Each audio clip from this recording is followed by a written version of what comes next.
Weird. Hey, girl. Oh, you can hear me. Yay. Thank you, Victor. I was getting my coffee ready in the other room. With this new setup, I don't know how to go on mute. ASMR, nice. Happy to provide you with some fun random sounds. But I'm glad you can hear me. That means this is working. So let me flip over to here and switch to this one. Oh, my head. Hi. Hello, everyone. How's it going? So I have this new setup where I've got this camera here that will be showing up close as I'm building, which is fun. And then I have the smaller screen up in the corner, which is exciting. I'm going to switch to this one and make this smaller because for some reason it got way too big. I had this set up already, but for some reason it decided to change. So let me do that. There we go. Thanks for your patience. Yay! Awesome. So yes, I can switch between this view, I can go to this view where I'm building, and I can also do the dual, which is a nice change. Plus I have some screens that I can put up when I go to get more coffee, including the one here that I have set up for today's live stream. So hi, let's see, let me go to live chat. Thank you to, thank you to Ben, who really helped me get this all set up. So if you don't know Ben, Ben is our friend from TechSlug and a really, really great guy. Also goes live on Thursdays and Sundays, which is nice. Let me turn on my create. There we go. All right, I think we're ready to go, which is fun. I'm wearing classic space today because, of course, I have to be with the announcement of and reveal of the new pinball set. Tell me if you all are as excited as I am. I got it for review, which is amazing, and I'm so grateful. I started building it actually this morning. I'm planning to film some stuff tonight and have a review up tomorrow for it. So, but it's definitely a quick build, speed build process to get there. So excited to be able to share that with y'all though, because it's really cool. So far, I'm about, I think, 4 bags in, which is maybe a third of it. So, do I collect the spaceman? Do I ever? Let me show you. So I have in the other room where I'm building that set. I brought this in there so that I could see. I have my Everyone is Awesome set up to be as awesomely colorful and fun with the space figs. So yes, I do right now. This is me, my sig fig here, and so that's what I've been using for the light blue, and I'm so excited to change that here in a short minute. So tomorrow you'll see a new version of that, and that actually goes up here on my space shelf. So this shelf that is off camera, but right up beside the create shelf has all my space stuff. So do you also collect them? And if so, are you missing any of the colors?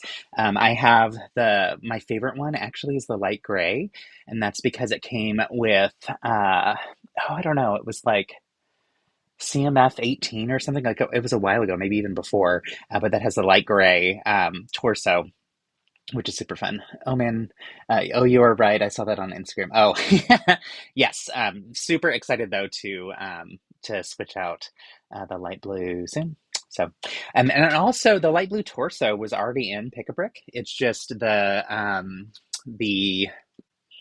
jetpack or air pack, I can't remember, air tanks, and the helmet that are the pieces that are exclusive to this new set. So let's dive in to today's live stream build. We are building, woohoo, K-pop. So this set, I believe, comes out July 1st. I'll need to double check, but I'm pretty sure that's what it is.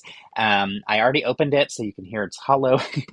But very, very excited to get a Derpy and Sussie to go ahead and add to our fun collection. Usually in cases like this, I would rewatch the film while building. Oh, August 1st, thank you. Usually in cases like this, I would be rewatching the building. I mean, rewatching the movie while building. But in this case, I wanted to do this one live with y'all. So hopefully that's good. I recently started. Oh, fun! You went to the thrift store, found the black one for $5. Awesome. So far, you've got around 6 or 7. Good stuff. Thank you, Brandon, for chiming in. Oh, you said 8, 9. I like it because yes, the whole 6, 7, which I still don't understand, but also I'm not around kids on a super regular basis. It's more like when we connect with our nieces and nephews. So, all right, let's dive in to K-pop. So the next thing that I'll be doing with updating this setup is I will be getting some music that can be on in the background really quiet. And I need to just kind of work on setting that up. Ben gave me some good advice on and some good websites to gather the information you need to be able to stream some things that are royalty free and allowed, which is nice. So that'll be coming soon. Probably next week, hopefully next week, we'll see. This is my first time though with this new setup, so I'm excited to have it. I also like that I can have on the bottom a scrolling thing that talks about what I'm building, because that's typically something that people ask when they first join the stream. And then don't make hand gestures, please. We do not know how the live could react to it. Oh, I know, right? Which actually, let me see how to turn that off. I'm surprised it turned back on. I did notice that it was there. Okay, here we go. Reactions. Nope, reactions off. So that should be off. But for some reason I saw that. Okay, no, that's not okay. It looks like it's doing it from the other. Okay, so let me check which feed is doing that. Let's see. Is it this? Which one was doing? I don't know which one was doing it. I think it's the yeah, I want those off. I think it is the camera. Oh, here we go. Can I toggle which camera? Oh, here we go. Got it. Okay, they're turned off. Yay! Awesome. Thank you for letting me know. I know memories, right? Oh gosh. Hi, Hector. Yes, I'm really excited about this. It's fun to have a new approach. So as I'm doing this, I'm going to keep moving this around to figure out what's the right space for you all to see what I'm building, because you don't need to see my my uh keyboard so much as you need to see the build. Where would that go? Oh, back towards me. There we go. Okay. So I'll move this over this way a little bit, make sure I still have access to my coffee. The most important thing, here's my mug for the day. It's still Pride Month, so still going with Pride themes. So, of course, work at Honey, so from Queer Eye, which is fun. We got these, I want to say it was like at a Ross or some place like that before. So favorite song is How It's Done. Nice. I am partial to Golden, but also I've heard it a million times. And so I think I might switch to My Little Soda Pop. Just because it's a fun bop, and one, and that's not technically a Hundreds, so I guess I'm not answering the question effectively, but that's a fun one. So, and it's just a different vibe than a lot of the rest of it, which is cool. So yeah, so we're gonna build Sussie and Derpy today, which will be super fun. And I was very, very excited when we found out this was coming. Lego did the teaser, which was nice. And I think in doing so, they were able to actually beat any leakers from getting the information first. So we all heard about it from Lego for the first time, which was really cool. Now, seeing the actual set, I'm sure leakers probably, I feel like every time, moments before, like days before or a day before Lego releases something is when we see leaks. So I didn't see any, but also I intentionally don't follow the accounts that do leaks. So for me, the first time I was able to see this was when Lego sent the information to us as fan media to be able to share with y'all. And I chose not to share this one because I felt like you were going to have it all over your feeds from a million other people. And that's not necessarily why people follow me per se. But today I did share the information about the new pinball machine because I'm so excited. These two sets I was honestly, legitimately very excited for, but that one in particular, anytime you can build something that's going to teach you how to do complex movement and that kind of thing, definitely worth investing in a set like that. So I am loving it so far and cannot wait to share more with y'all when I'm able to, which will be tomorrow. So, um, what are y'all's thoughts on K-pop Demon Hunters and the set? Is this a set that you're excited about? Okay, interesting thing here. Look at these colors together. I don't think I would have ever built with these colors together.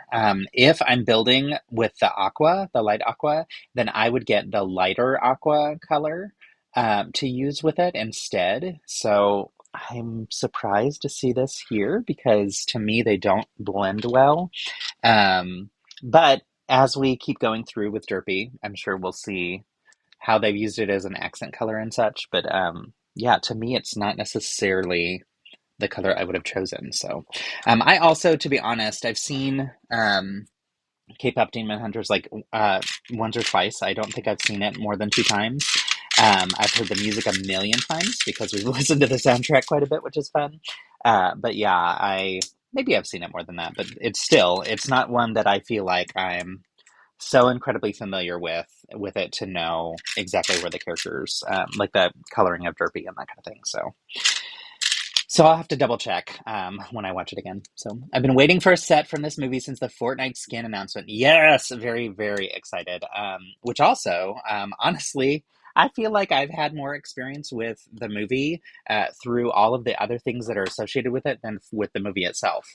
So the soundtrack, like I mentioned, many, many times over, have listened to.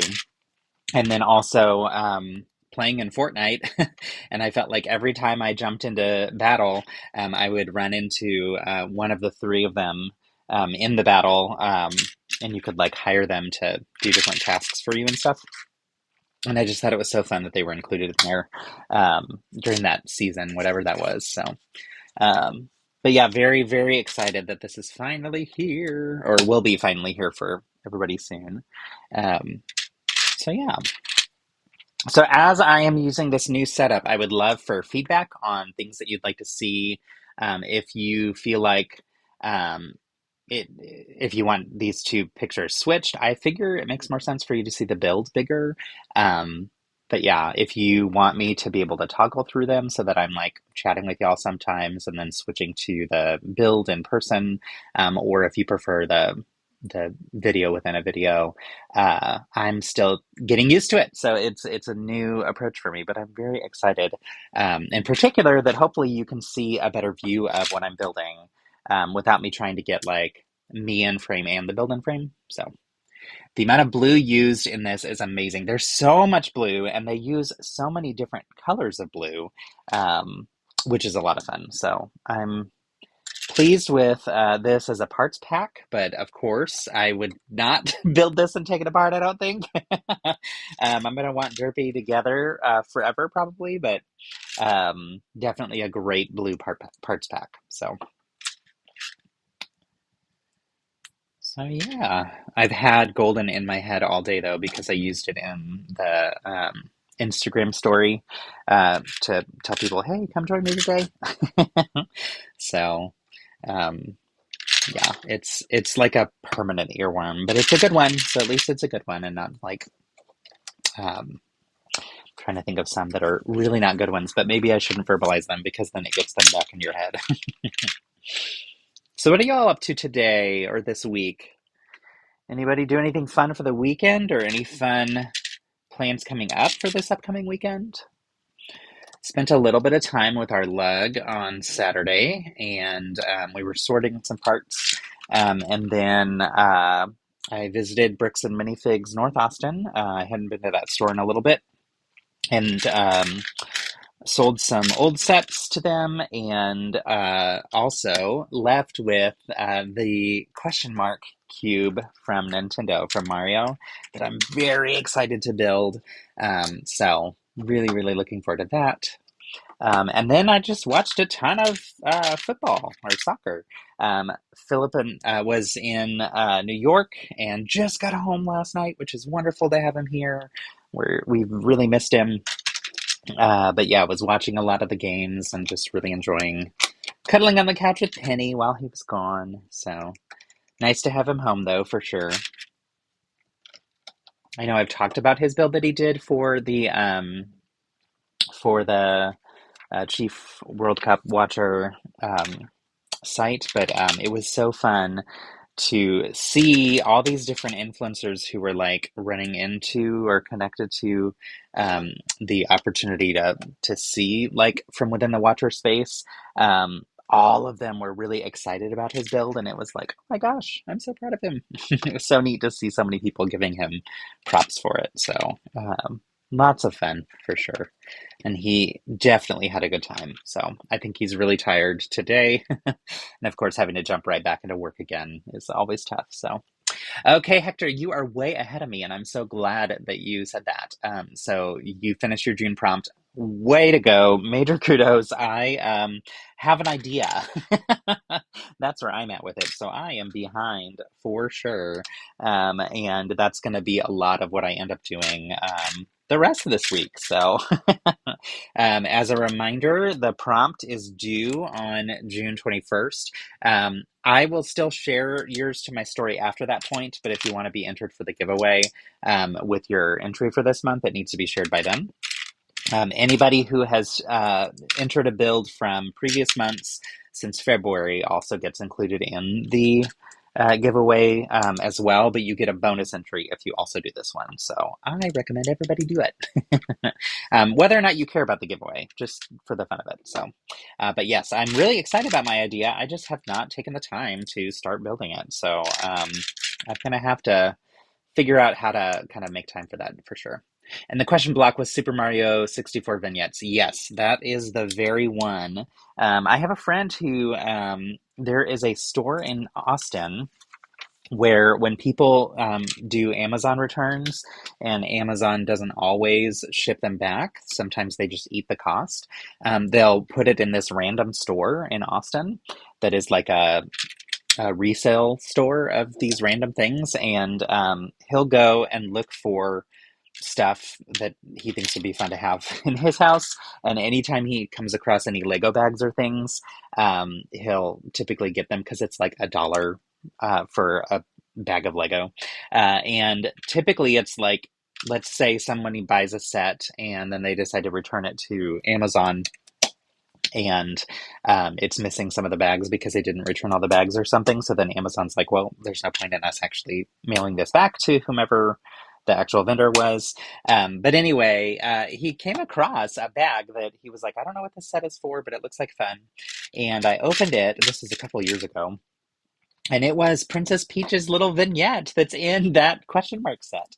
And so I had already built that, which is fun. I've since parted it out into our supplies over here, which is just, silly fun. But now I get to build it and have it be included in this really wickedly cool thing that opens up and moves and all these different types of things. So, um, Hector, what was your inspiration for, if you want to talk about it, and if you don't, that's fine, for your vignette or for your build for the month? I've had a lot of people say that they're really struggling with this prompt. And honestly, I've been struggling a little bit myself too. But the direction I am likely going to go, if I follow what I'm thinking about, is I have a Toy Story idea. So that might be what happens. Or maybe I'll come up with something completely different by the time I get around to building it. So, but yeah, I'm really excited to see what people end up building for theirs. All right, so we're getting a lot of the structure of the core of Sussie, of Derpy. See, we're getting that lighter blue down here. Whoops, there we go. We're getting that lighter blue down here, and while I love this color, I am surprised to see it side by side with the aqua. Um, but honestly, this probably is the right coloring, so maybe it's the aqua that's actually throwing me off, to be honest. I'm gonna have to see once it's totally finished, how I feel about all the colors together. What are y'all's thoughts with that? I want to say I don't have the lighter blue aqua color near me. I don't see. I'd have to run and grab one from our Lego stash to show you a comparison. But yeah, it's just a little different than what I was thinking it would be. So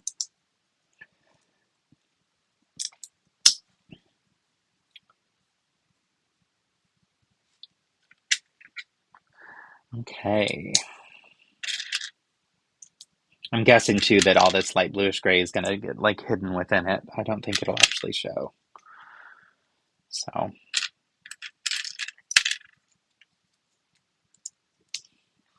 what's fun is obviously with this movie, lots of people oh, yours is Disney too. You kept it Disney too. Nice. I'm excited to see it. And also, of course you did. And Lilo and Stitch, perfect, perfect, perfect. Also, we're getting close to Stitch Day, so it's the right time to be building a Stitch model. um, what I was going to say was that I love seeing all the different mocks that people came up with for K-pop Demon Hunters when it first came out, and how that craze was just huge. I think it was right around when we went, actually, I know it was around when we went to Brick Slopes, because when we were doing karaoke at Brick Slopes, those songs kept coming on, which was a lot of fun. So, but I remember seeing people share some of their builds last year in the convention circuit. And one build that I thought was remarkable was my friend Joe from Lego Masters did a really fantastic build of Sussie. That the eyeballs spin, and it's just like really, really, it's a larger scale one for sure. But you definitely need to check it out. That was your reasoning. Yay! I love that. So many teasers yesterday, Shrek 5 and Hex. Now, I didn't see the Shrek 5 stuff. I need to look into that because that did not cross my radar. But yes, Hexed, oh my gosh. Very excited about it. I know Hector's also excited about it because we were chatting about it actually today. But that looks like so much fun. Okay, I'm also loving this part that we're getting more of in this. Which, first off, this is my favorite blue of all the blues that Lego produces. I just think it's so pretty and so nice and bright. And often we don't get a lot of pieces in this shape, or they're like so specifically shaped that it's hard to use them. But we get both the smaller and the larger of that rounded corner type piece in it. So that's exciting. Um, but yes, very excited about Hexed, and looking forward to seeing kind of what comes from it. So the fun thing about Stitch Day too is 626. Does anybody know what else happens on that day? What else is celebrated that day? I'm guessing you know, Hector, but I don't know for sure if you do. I don't know that we've officially talked about it. That is a day I love, love, love. Um, let's see, where's the other? Here we go. Yeah, it really is such a pretty color, right? And I think I still have the new Stitch to build. I haven't gotten around to building that one yet, but I think that one also makes good use of this color too. So, um, okay, so we're gonna flip this around to this side. Oh, interesting. Okay, so this is gonna go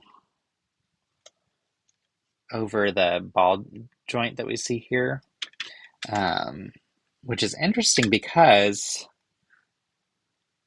it's on top of these curves, and I think I have something wrong. Just a second. I think I did something wrong. Ah, okay. That makes more sense. I did do something wrong. These are on the wrong side.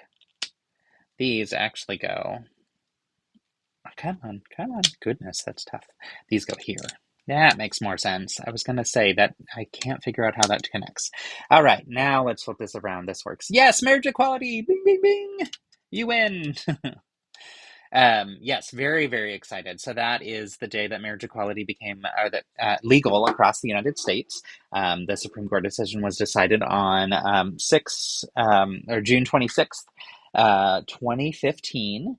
And it's also one of our two anniversaries. So Philip and I, the day that it became legal, went straight down to our county clerk's office and got married.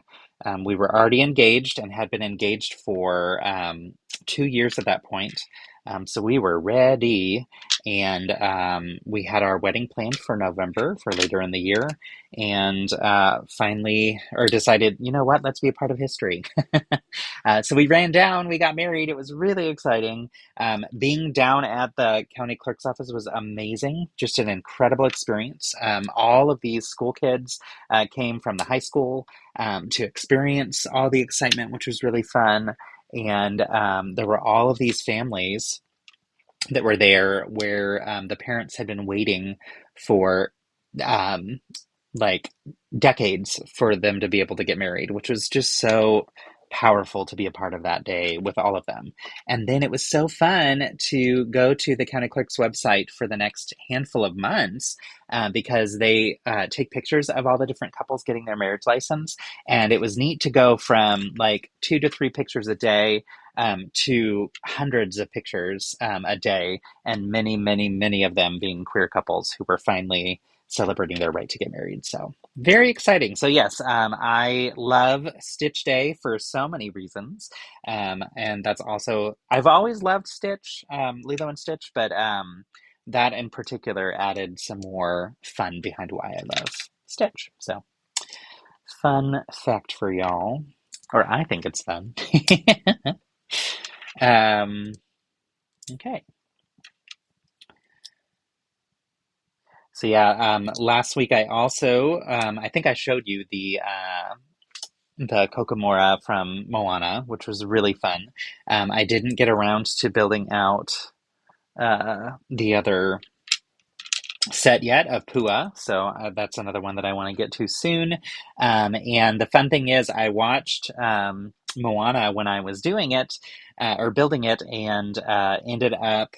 Um, Finishing the Kokomora, literally started the movie and was building them, finished both of them the moment that they reached the boats where the Kokomora were fighting them. So I was like, oh, this is so cool. So I videoed a little bit of it and did a time lapse of the build, and I was going to share that sometime soon on social media. I just haven't got a chance to editing it yet. But I paused the movie at that point, and so I haven't finished it yet. So I need to go and actually finish the film and the build. So I'm also realizing my hands are defaulting to like right behind where this picture is. So wonder if it's, whoops, wonder if it would be more helpful for me to move this guy over here in the background. That gives it a little bit of a, there we go. Is that better? I think that'll be better so that, except now when I go to show you on the camera, it's still kind of hidden, but yeah, this camera that'll focus on my hand in just a second. Ooh, look at that ring. Hey, Jacqueline Sanchez. This camera is my better camera, and I wanted that to be the one that was close on the build because I like when I hold things up to it that it automatically focuses on it, and just wanted to be able to show that to you. So I'm gonna have to get used to where I raise up the thing, as well as I guess I can toggle between the two. So what I could do is do this when I'm showing you some details. So is that better though, having that there? Okay, thank you. Yeah, I just defaulted actually. Oh, and now you can see my classic space shirt. That's fun. Yeah, I defaulted it to be similar to how Ben has his, I think, which is that angle. And yeah, I can move this and adjust this too, I guess. So let me scoot it back just a tad because I think that'll help too. Yay! This is fun. Thanks again for like playing with me and like helping me figure out what setup works best for y'all. So, oh, also, so you can see on my watch, my background right now, and I'm really excited to switch it. Let me see if I have it set up to where I can switch it easily. Okay. So I have a bunch of presets in here of different things that I've used over time. I've got some Batman, I've got some Snoopy, but let me see if I still have it in here. I hope I do. Oh, I don't. Okay. Well, I'll switch it to this because it matches the rainbow watch perfectly, which is so fun. But I have another one that I'm going to switch it to later this week that is Toy Story, and it has the different characters, and you can like tap them and they interact, which is really fun. So I'll have to do that before we go see the film. All right. Let's get back to building. Enough of this gabbing. So here we're getting like the sides of the hips, I think, or sides of the legs maybe.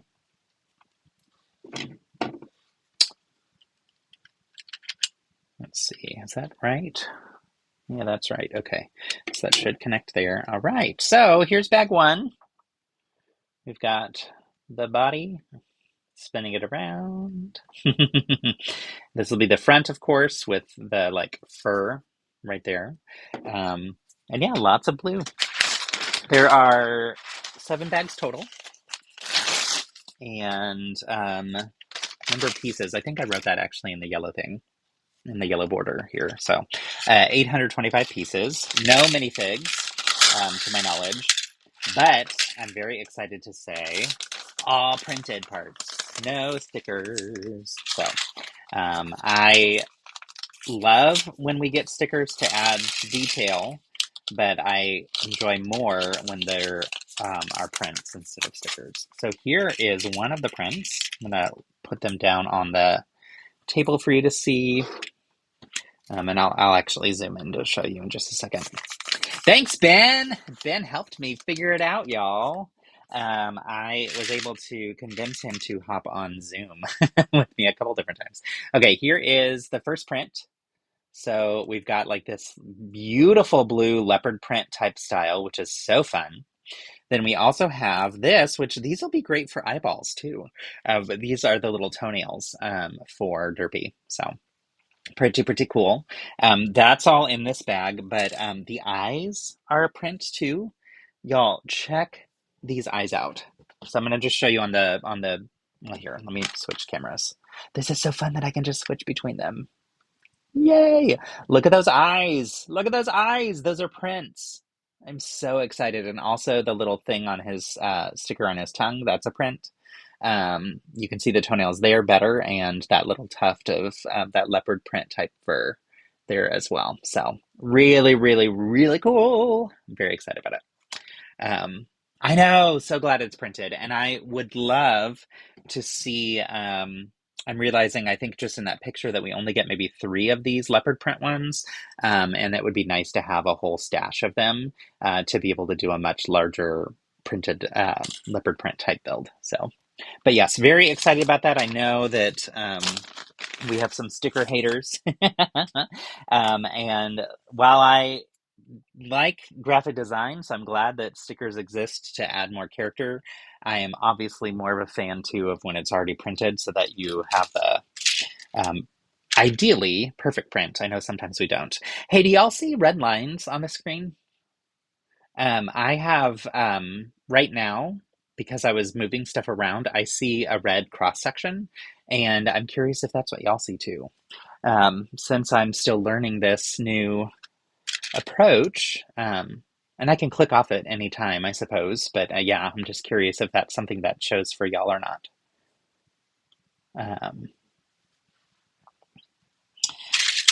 But yeah, so Ben and I chatted a couple times last week and this week. Ideally, I was supposed to be up and running and have this going last week, and then when I went to start it, it would not start, and I had to start from scratch and create a new stream. And so then I talked to him with Ben again yesterday and was like, "Help!" And then he fixed it. So those are boundar boxes around the sources. You can click away from them. We don't see them. Okay, cool. Yeah, I wasn't sure if y'all saw them or not. I did click away from them for me. But yeah, I was wondering, like, if I move things, do you all notice all of the other little boundar boxes and things that show up on the screen? So it's nice that you don't. Bounding. Okay, cool. Thank you. Bounding boxes. Bounding boxes. That sounds like a, I don't know what it sounds like, but I don't know, maybe boxing terms. Welcome to the ring. And Ben in the bounding box corner. I don't know. I'm just making stuff up now. Okay, yeah, see, these could easily be eyeballs. I love how this camera focuses. This is so cool. I'm especially a big fan when it comes to things like if I want to show you minifig details. Like, check this out. This is a minifig print that Philip and I got from a vendor at one point. And I love it so much, and I wish it was a real Lego print. But we use this one during Pride Month, which is fun. And the cool thing is, now that I move it away, it should autofocus back. and then, oh, it's going to focus again. What? I could just play with this all day, which you'd probably prefer to see this build. So I can get back to it. Like, get back to work. I didn't come here to watch you play with cameras. Also, if any of you actually felt that way, you're welcome to leave. My community is full of good people. Okay, so this is a foot, and I think we're probably going to build two of these. So I think I'll just build a second one while I'm at it, because why wait and have to build it twice? Or why wait to go through the instructions twice? Is it going to be? Oh, you know why? It's because this center part that has the light gray box is to one side, and it's going to be flipped to the other side. So we can put our thinking caps on and do that anyway. Easy enough to figure out. And actually, up until these black snot bricks, it's identical because you can also flip it, which is fun.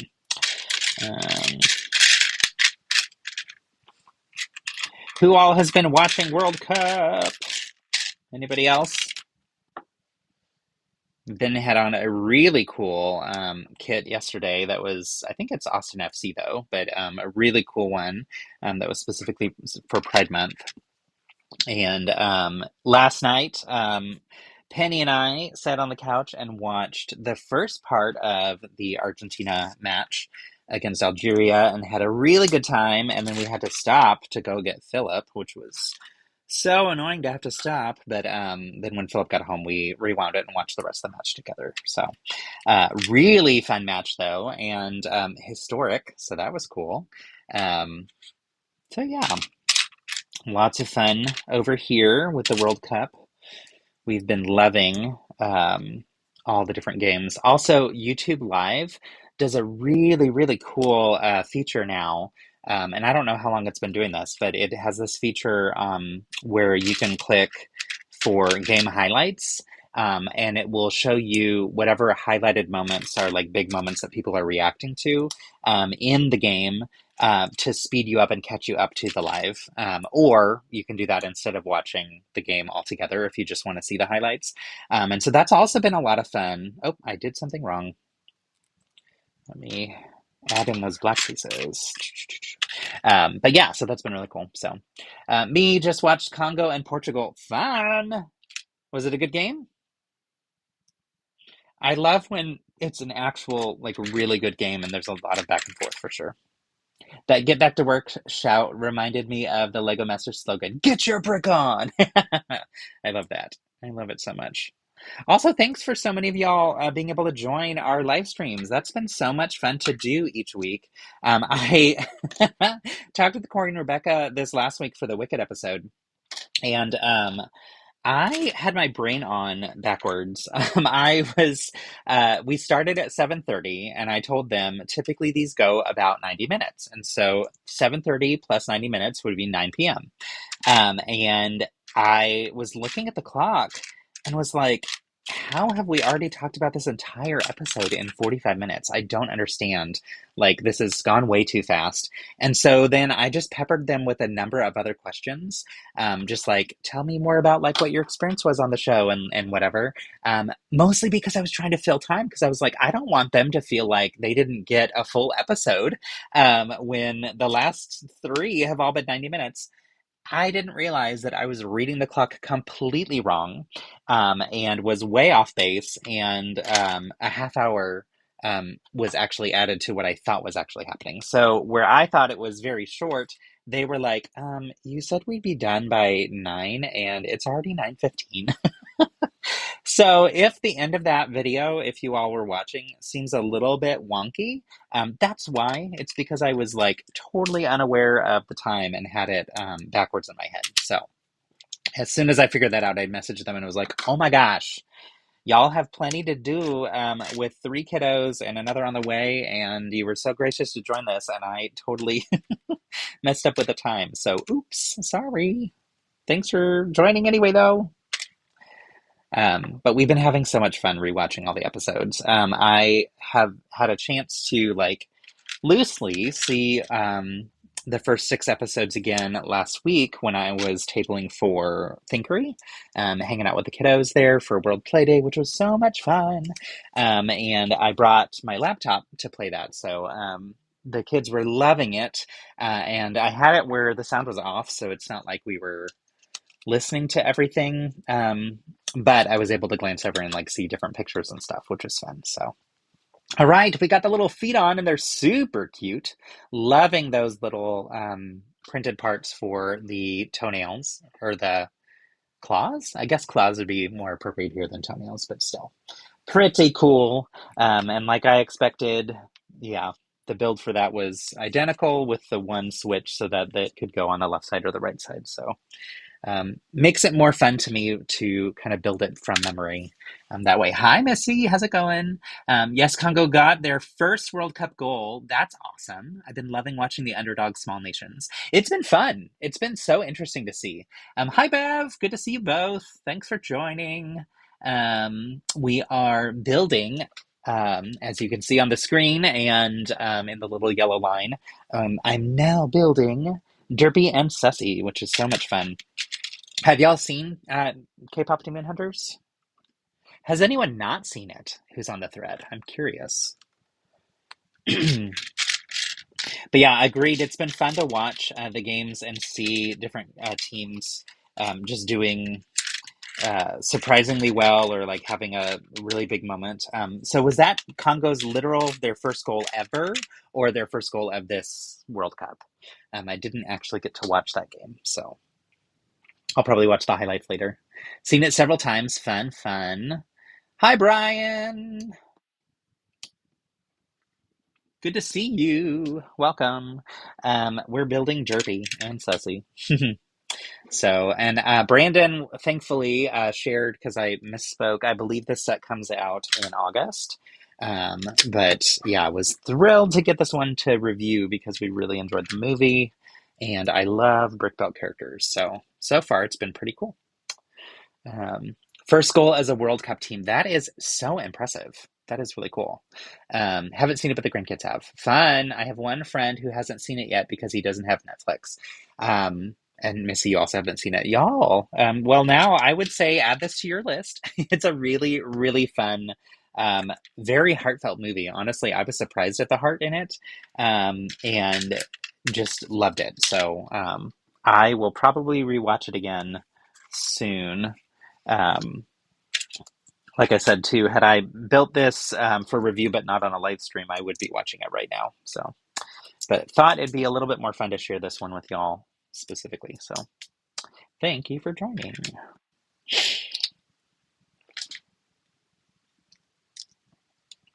And since some of you have joined since I shared this, shout out to Ben for helping me get this new setup. I learned how to use OBS thanks to Ben, and he taught me all the things, and he troubleshot with me 2 weeks in a row, and today it's finally working. So I'm very excited to have this one set up. I've seen the movie once, but I don't remember the names. Totally fair. So Derpy is the tiger, and Sussie is the bird that has 3 eyes, or I guess 6 eyes. And yeah, I'd seen it probably twice, and I also did not remember the names. I remember them only because I've seen it so many times now written with all the Lego stuff. So, but yes, major shout out to Ben for helping me get this all set up because it was driving me nuts last week where I thought I was all ready to go and then it didn't work. I was like, oh man. So you're going to start a consulting business? Honestly, you should. I love it. I love it. I could maybe get you lunch or something for my gratitude for this. That sounds like fun. So, or go sing karaoke together or something. Okay, this is saying this goes here, but I don't think it does because, oh, that's because it goes on this side. Okay, cool. That makes more sense. All right, so I think this is going to be the beginning of the cheek for the mouth, and I think the mouth is going to be really wide, like right here. So pretty cool. KDH and World Cup crossover. EJ sang the opening bit for the World Cup. Yes, I was very, very impressed and thought it was so fun. And I just was marveling when watching that about how much her life has changed as a result of this silly Netflix movie. Like, holy moly, she has just had probably the time of her life. Like, I'm so impressed and so proud of her. And I don't know her, but I'm still very proud of her. I feel like I'm rooting for her. She's so cool. So yeah, it's that was very exciting to see though that she got to sing um, on that big opening number.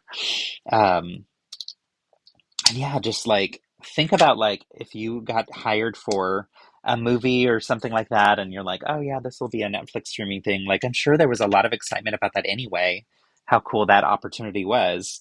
But then to have it blow up the way that it did, like and maybe people thought it was going to, but I feel like Netflix was like, this will be good. And then it was great. And they were like, oh my gosh, we need to throw more resources at this. And we need to actually get it to be able to be nominated for an Academy Award or more than one and all that. Like they really threw a lot of focus into it once it had proven itself, which also is annoying to me that they would wait until it had proven itself before putting more resources into it. But still super, super cool. All right, so fun piece that we're getting in here too. So I love these little chipped curved pieces. These curved slopes are really fantastic, but anytime it has that little notch in it, I think there's so much more use, not more useful, but it adds more versatility to it. So we get it in this color. It's been around for a while. I was able to get a bunch of those when I was doing my Wicked project. And so I know it's been around at least for a year, but it's still a nice one with this set. So I am loving um, all of the different blue that we're getting in this set. Okay, here are the 3 printed pieces too that we have for that leopard print. I really wish there were more because this is a really cool print. So they align together like this, and it just looks so good. So sleek, which is nice. Um, you don't necessarily like blowouts, but it was fun to watch Messi get his hat trick. Yes, agreed, agreed, and agreed. I told Philip, I at one point the announcers were saying that they thought that they were going to take Messi off the field so that he just can rest, and I was like, no, let him get another one. I really want to see another one. That'd be so cool. But yeah, that was so powerful to watch and exciting to watch. And the feed also had that I was watching also had a really great interview about him before, which was really cool. Hi, Paul. Good to see you. You keep my workday fun. Good. You just got Netflix, so hopefully I'll see the movie this weekend. It's really fun. I think you'll really enjoy it. Yay, Albany Gaiman's chorus. That's really cool. I love that. Yeah, these are all printed. Brandon asked, but everything in here is printed, which is so cool. I was a part of the Miami Gaiman's chorus when I lived in Miami 16, 17 years ago and loved it. It was such a powerful experience. Hi, Dominic. Welcome. We are building Derpy and Sussie from the K-pop Demon Hunters Lego set. So really excited, and also have a brand new setup with my cameras. So thanks again to Ben for helping me figure all that out. But yeah, so earlier I was saying I don't love this lighter blue with the aqua. I don't mind it with a brighter blue color, but I don't think it's the right mix with aqua. Like those two side by side, I feel like it makes it look almost gray. Um, I'm curious y'all's thoughts on that. I do like it next to the brighter blue though. I think it looks really well, or really good. So, but that's fun. Yeah, the messy thing though was really, really cool. And I liked that they did that little kind of hometown hero story where they went to his hometown and talked to all these people about his upbringing and what he means to the town and all that kind of stuff. It was really, really special. And Philip got back last night, but he was able to watch, I think, 2 of the games from the Watchers Cube in Times Square with them, which was really fun. And so one of the things that he got to do was all of the Watchers that come and join the Chief World Cup Watchers ended up taking photos, like a little Polaroid photo, and putting up on this billboard for each of the matches that they're watching. And Philip's on their billboard wall, which is so fun. So he was excited to come home and also bummed because he was really enjoying a lot of the cool pieces of that work project. And it really turned out well. Everybody's responding so positively to it, which is really cool. So I'm very, very proud of him. He did a great job with all of it. So yeah. Another fact about me, I'm a huge fan of Page Keeper's Sugar and Spies webtoon. Oh, fun. I actually don't know anything about that, so I might have to look that up. Page Sugar's Sugar and Spies webtoon. That's cool. Yeah, I'm definitely going to have to check it out. That is pretty fun. Yeah, so that print is really nice. I think that's my favorite print in here. And no, actually, no. My favorite print is going to be the eyeballs for sure. Like, just look at those. Let me pick a camera. Look at them through here. Let's do this. I'll flip it this way. And we'll do that again. These are prints, y'all. I love it. And I love the wonky shapes of them and also that nose print and the 3 dots print in the forehead. There are quite a few printed parts in this. And then also you'll see on his tongue. So really, really cool. All right. But yeah, the shaping for this is pretty good so far. Anyhow, Philip got back and jumped back into work today. He's a little tired from all the travel. I mean, he was working while he was there. It was for work that he was there, but whoops. Don't think that's supposed to happen. There we go. All right, so that creates the nice shaping on the back. The black stripes are also working really well too here. I think that's something that I like as brick built.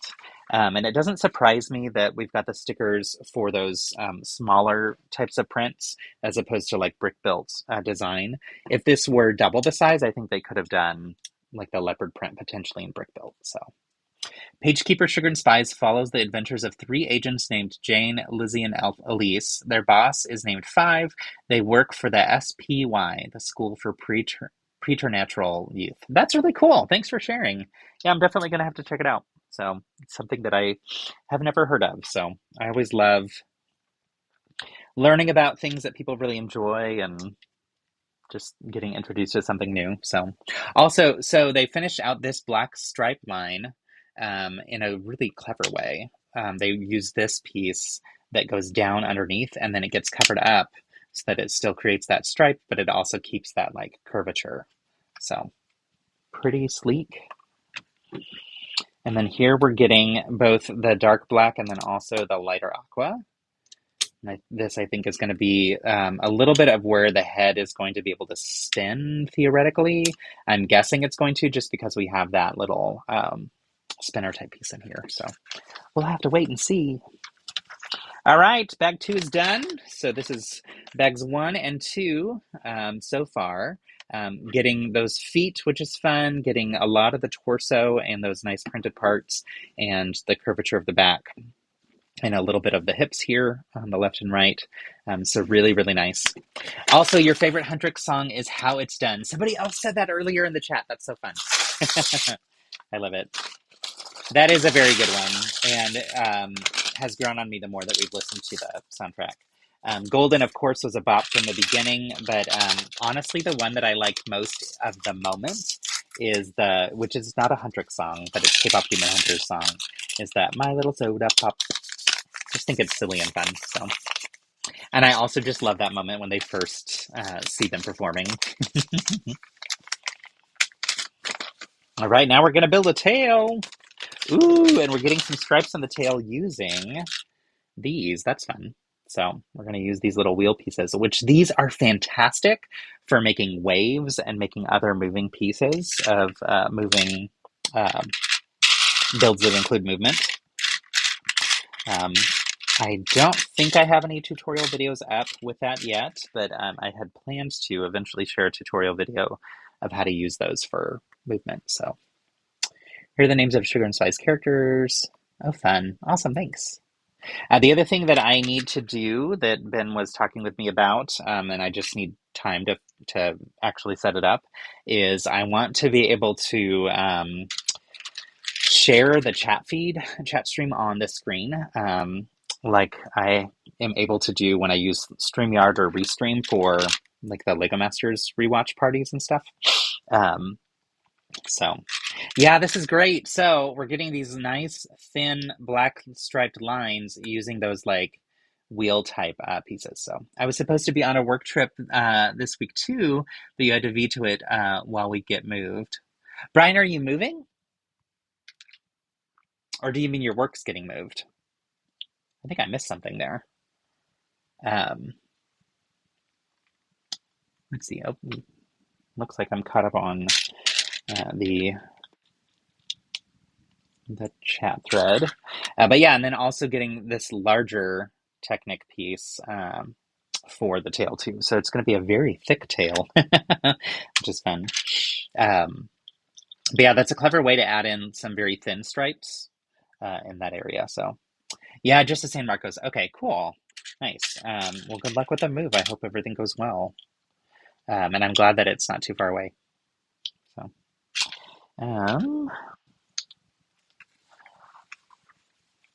yeah, Philip was glad to be home. You know, it's always nice to not be in a hotel and all that jazz. But was also saying like he'd love to be able to go back and see one more of the games, especially as it continues to get more and more competitive.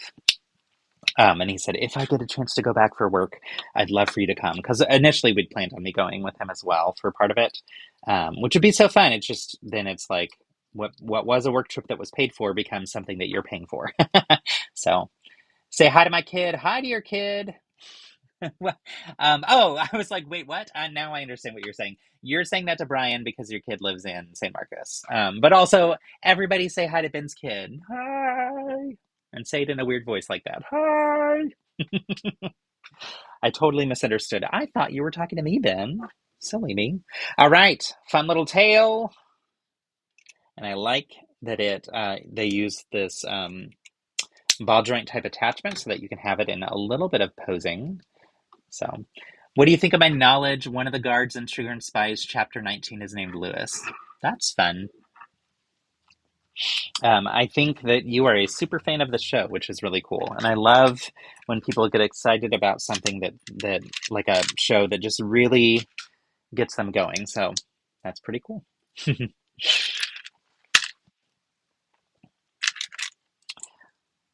All right. So now we're getting more of the classic blue in here again, which again, I think that one works with the other colors. I am not really feeling the vibe of this lighter blue color instead of like a lighter aqua. But again, I should probably take a look at what Derpy actually looks like from K-pop Demon Hunters before I criticize the color choices. I became very aware of this color and how it interacts with others when I was working on my um, fun Vespa build from a number of years ago. And I just shared that build again in my post on Instagram. I was sharing rainbows around our house because we have so many rainbows, and I just thought it would be a fun little thing to show you all some of the fun of ways we decorate. And that was one of them because there's a little rainbow that's like basically coming out of a cloud and then it turns into music note lines, and then there's music that starts as little raindrops and then becomes larger music notes. So one of my favorite mocks that I got to work on, mostly because it was like my first thing ever where Lego had sent me something to work on, and it was before I was an ambassador, and I just felt so lucky and so grateful for my lug that opportunity came my way.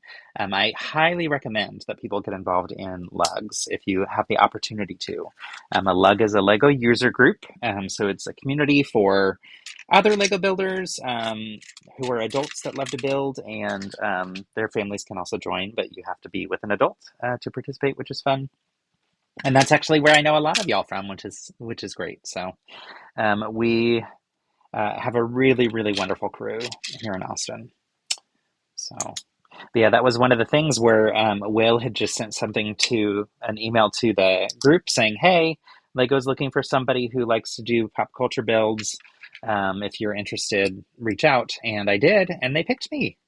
And I was so excited. I didn't know what it was going to be.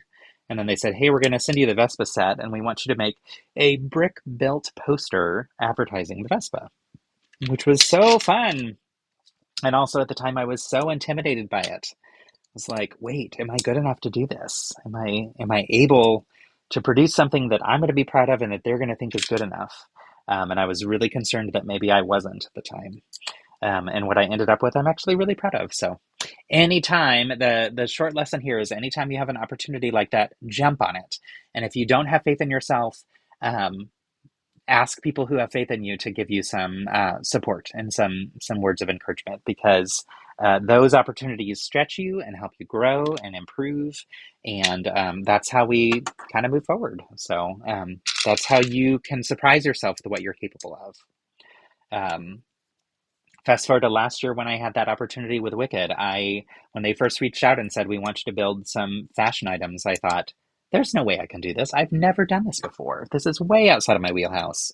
And they even said, we know that this isn't something we've seen you build before, but we have faith in you that you can figure it out if you're interested. And I was like, I can't pass this opportunity up. So I'm going to say yes, but I'm also going to be freaked out, and it ended up being one of the coolest experiences ever. So, da da da da da da.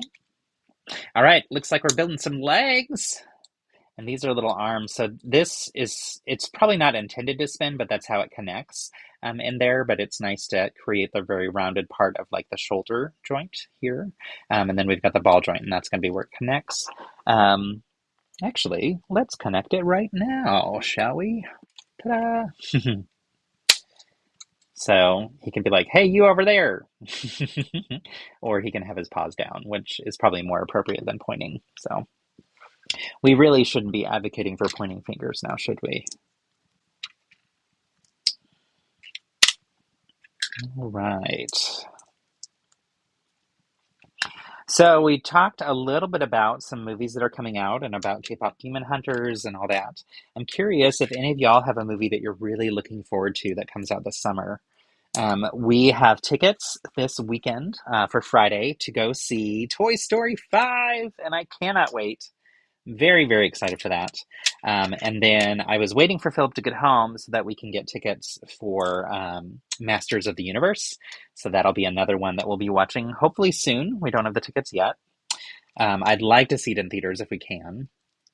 Supergirl, I'm super excited for. There is a RuPaul's Drag Race one called Stop That Train, which looks silly and campy and fun. That's been out for a little bit too, so that's on our list. And then Spider-Man, which I think comes out in... When does Spider-Man come out? Is that July? I'm pretty sure it is. So, still want to see He-Man, Backrooms, and Disclosure Day. Philip keeps talking about Disclosure Day. Is that the Steven Spielberg one? He's been mentioning that that's a priority for him, and I'm pretty sure that must mean it's Spielberg, because he was very excited about some Spielberg film. I don't know much about it. I think maybe I've seen a trailer, but Spider-Man! Yes, very excited. Very excited for Spider-Man, for sure. So, I loved the Superman last year with David Cornyn. No, that's not his name, is it? David Cornsweet? What is his name, y'all? Um, okay, with Emily Blunt. Awesome. Yeah, that's the one then that he was very excited about. So we will definitely watch it, and probably in theaters. But it wasn't one that was like necessarily on my radar, but I know I'll love it. Anything Spielberg is gold. He's so incredible. All right. We've got another little leg here. Oh, yeah. So let me show you how that section is built. So using these little corner ones, corn sweat. Thank you. I was going to say sweaty corn. Yes, David Sweaty Corn. I'm pretty sure that's what it was. So this piece here, whoops, this piece here that has the Technic pin on the bottom is what we attach these corner round curved, I want to say tile, but it's not really a tile. I guess it's a curved slope. But you attach 4 of them on there to make basically the shape of like a rounded ball edge. And then this can go in right there. So that'll slide right in. Like I said, it spins. It's not necessarily intended to, but it does. You could use a different pin actually to make it a little bit more secure, but that's not really necessary. So, and then we put this on here to cover up those blue lines. And then I believe that would be it. So then it attaches right here. Okay, so as we go through, we're getting less and less of this light aqua. I feel like it's just like everywhere that they need to add a piece that maybe they don't have it in that lighter blue color. So my guess is they don't make inverted slopes in that color. Maybe they don't make a 2x6, but I feel like they should. But yeah, it's not like we're seeing it a ton throughout the build, so I think it's probably going to be fine. My concerns are alleviated at this point. But yes, very excited about this new iteration of DC, and hopeful that it continues in this fashion, because it was the vibe of that first movie in this new series was just fantastic. And yeah, we typically see a ton of movies in the theaters. That's like a big part of how Philip and I enjoy life, is going to the film or going to see films, and so really excited that we have a lot to look forward to. All right, so these are the other paws that have the other claws. I feel like I need to only rhyme with words that rhyme with paws and claws. Not to be confused with the jaws or the schnoz.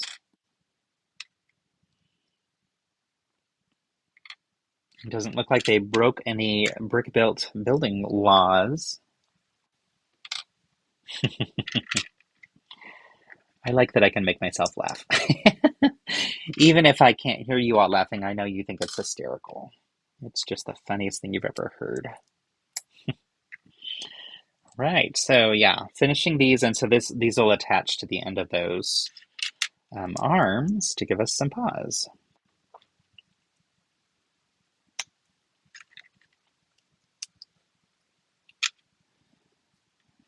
Right.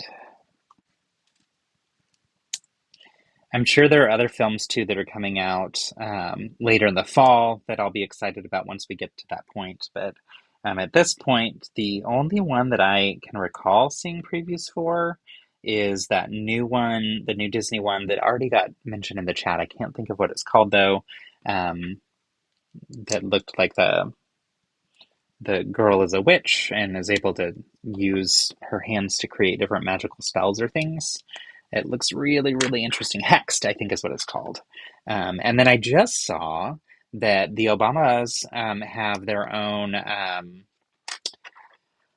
television studio or something. Not television studio. They have their own production company, and their production company is partnering with Disney for a really cool storytelling series too. So want to look more into what that'll be, but I am so far excited about the fact that they're attached to it because I have a lot of respect for them and am excited to see what comes from it. I love whenever there's like a children's story or series or something that that really breathes the importance of leadership skills and empathy and helping people understand how to be a good neighbor. And I just anticipate that that's the kind of stuff that we're going to get from this. So we'll see. All right. So we got these two little paws. These are real cute. And I like, in particular, how this can be posed. So you can kind of move those and wiggle those around quite a bit. It can be talk to the hand, if you want to do a throwback to the 90s. It can stand. Whoops. Looks like, you can put the hands down on the ground. Let's scoot that back for you to see. Talk to the hand. And you can twist them a little bit too. Oh yes, Practical Magic 2. That's another one that I've been excited about. So a little bit of posing, which is fun. So pretty cool. All right, we are done with bag 3. So not quite halfway there because this goes through 7 bags. But bag 4 starts the head, which is cool.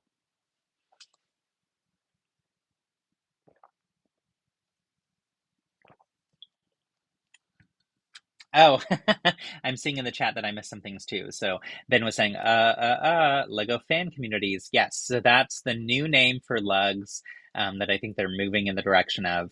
They will be Lego fan communities.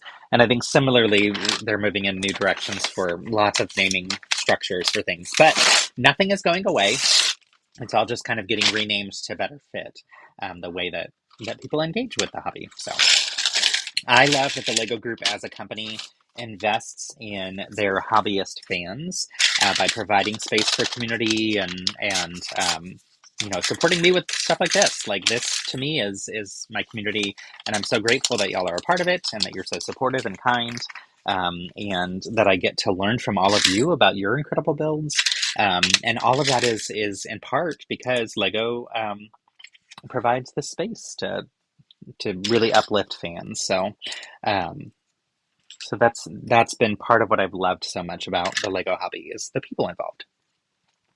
And for those of you coming to Brick Rodeo, you'll get a chance to see all those people from TexLug, and also from Houston Brick Club, from TexLug San Antonio, from DFW Lug, and then also from all around the world. We've got people from all around the world coming in for it.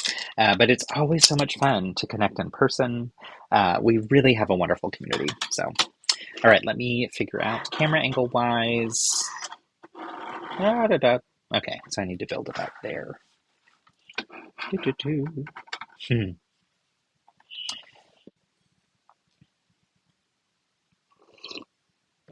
I think this next portion, I said that bag 4 started the head, but I'm guessing this will be like the top part of the head.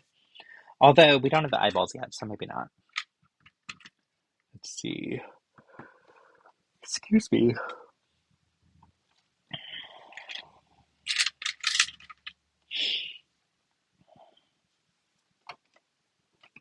Did anybody get any really exciting June 1st sets that you're excited to build, or are there any that you're anticipating getting? You're overwhelmed with Brick Rodeo stuff. Oh no, I'm sorry. I'm sorry to hear that. There's a lot that goes into it for sure. And it's my understanding too that you're not on the planning committee this time, but you're still overwhelmed with it, which is a bummer. I don't want anybody to ever feel that way. Planning events like this are such a large undertaking, and people often don't have any clue of how much work goes into this behind the scenes. I have so much respect for those who plan events. It's been a big part of my career for so much of my life that it's something that I really enjoy, but that I have a lot of experience with it and understand how much goes into it. So it's created a large amount of empathy for me whenever I go to events. So yeah, you're not ready for Brick Rodeo either. All my 2026 sets will be purchased in 2027. Totally fair. I just have a couple of mocks, big mocks, and then like 4 to 5 events I'm running. I mean, just a few. I also have more that I'm running than I want to be running, I think, to be perfectly honest. And so there's a lot that I'm responsible for. You know what? I did these backwards, didn't I? Yeah, commit. The cool thing is I think I could just flip that. There we go. All right. There we go. So I think this is the bottom of his mouth, maybe? I'm not sure. Anyway, it'll be fine. It'll be fine, but there's definitely a lot to do. So yeah, I need to look back at what I'm committed to and just make sure that it's doable. And if it's not, figure out how to make it doable, to be honest. So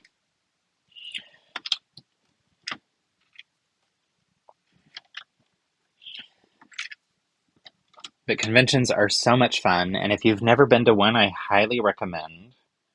They're really a great opportunity to display your own artwork. I say if you go to a convention, absolutely you should bring something to display, and especially if it's out of your comfort zone to do so, because you will be surprised at how much positive feedback you get from the audience. Like everyone who comes gets so excited to see your builds, and it's such a life-giving positive experience to be able to talk about the cool things that you did and to see it through new eyes when someone who isn't you gives you some props and credit for the hard work that you put into it. So definitely recommend that everybody gets to a convention sometime and then displays some of their work.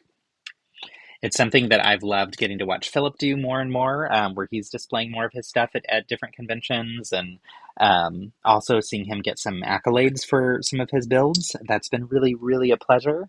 I'm so proud of him, and it's, some of that is outside of his comfort zone too. It's a little vulnerable, um, so yeah. I have way too many mocks registered. And I have a little bit of work left to do on one of them, and then I have some planning in terms of how it's going to be displayed on another one that I need to figure out. So there's still plenty more that I need to hammer out with details and such. And the date is getting closer and closer, so that's been freaking me out a little bit, but it'll be fine. It'll be fine. It'll all come together in the end, hopefully.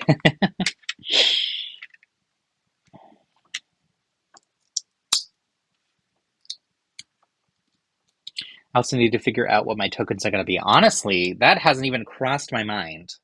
So I'm glad you said that. I need to also figure that one out because I have no idea. I did chat with Will about making one of my other builds into a sticker because he so graciously designed my stickers before. And he said that after Brick World Chicago that he could help out with that. So I'm excited about that.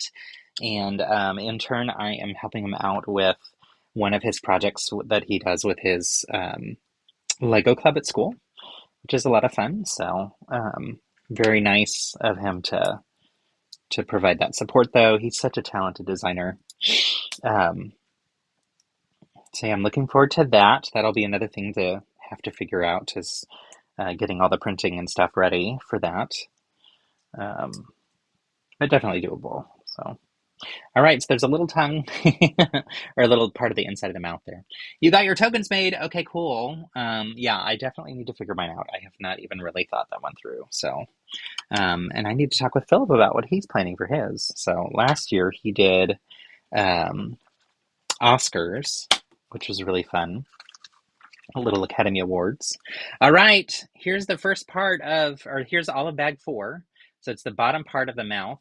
I like that we're seeing the shaping there. And then we're seeing kind of where the cheeks are also going to pop out a little bit further. So I got enough tokens made last year to supply me a couple years. Nice. That's cool. I have plenty of the tokens I gave out last year that I could redo them, but they're all little mini alphabas, and I kind of want to do something different just to do something different. But I may end up just doing those again because that's what I already have all the parts for. So we'll see. We will see. I guess it's still relevant because one of my big displays will be a new Wicked related mock, so it can still make sense. But all right.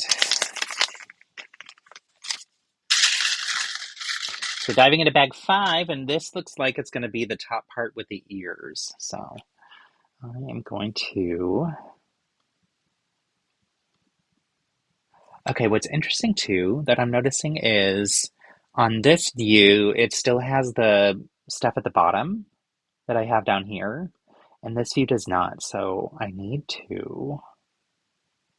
know this isn't like something I have to do right now, but I'm going to because it's fresh on my mind. And what I love with this too is, let's see, I pasted it in there, but I don't know that let's see.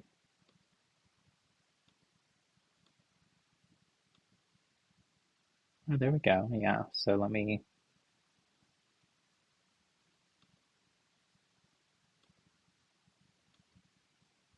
reorder these things. There we go. Oh, and then the little Justin Sig Fig needs to move up. Whoops. Moved him to the back, I think. Let's try again. There we go. Okay, so I think this is all set up now. When I toggle between them, yay, that all stays put. So cool. And then this is my paused scene, which I might write the word pause on. And this is the cover one that I started today with. So I plan to, for future streams, start the stream right at 1:30 when I start and have it be the cover image that I'm using for whatever it is, and then jump into joining you all with an actual camera. Yay! Also, all of my shelves, I've been working on curating and repositioning some things. And so I have a number of videos that I'm going to share soon showing what's on each shelf. So excited about that. I like to call them shelfies, which I'd heard somebody else use that phrase in the bookstagram world.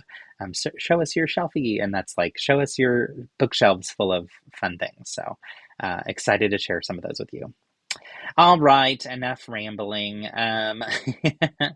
Speaking of Bookstagram, we have one Bookstagrammer in our community here, and that is our friend Tito Reads is the account on Instagram, but our friend Hector, who is also Tito Builds on Instagram. So if you're looking for some good reads and for some hot takes on books, give him a follow.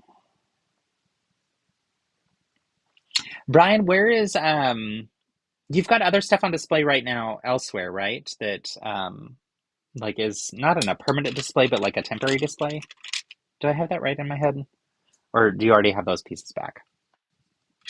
I'm excited to see, or excited to hear more about how that experience was for you.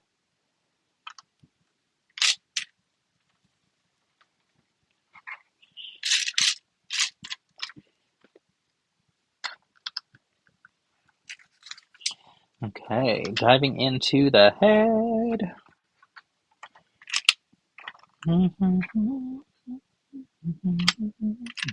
Yeah, I'm gonna need to get some music to be able to stream here because I get music in my head and then I want to sing, and I should not be doing that while I'm streaming. So save that for the karaoke bar or the shower.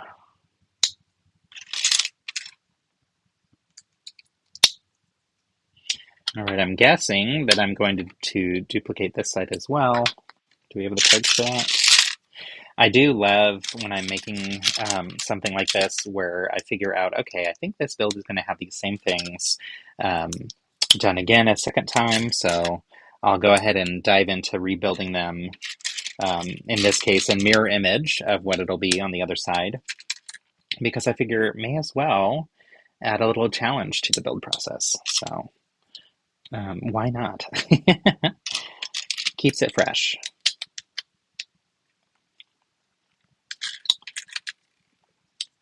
Ben, you said your 2026 sets will be saved for 2027. Which ones are top of your list for you? Do you have any that you're like super duper excited to get? Yeah, I'm guessing this will go like this. And the same goes for anybody else too. Just pull up that site and play it in the background. Oh, actually, that's a good idea. I'm going to try that. I think I still have it open, so let me see. Look forward to seeing the new Houston part. Let's see. Oh, yeah. My Micro Houston is on permanent display. Okay, I didn't realize it was permanent. The store that shall not be named. Oh, bummer. But very, very excited in River Oaks. That's so cool. I would love to go see it.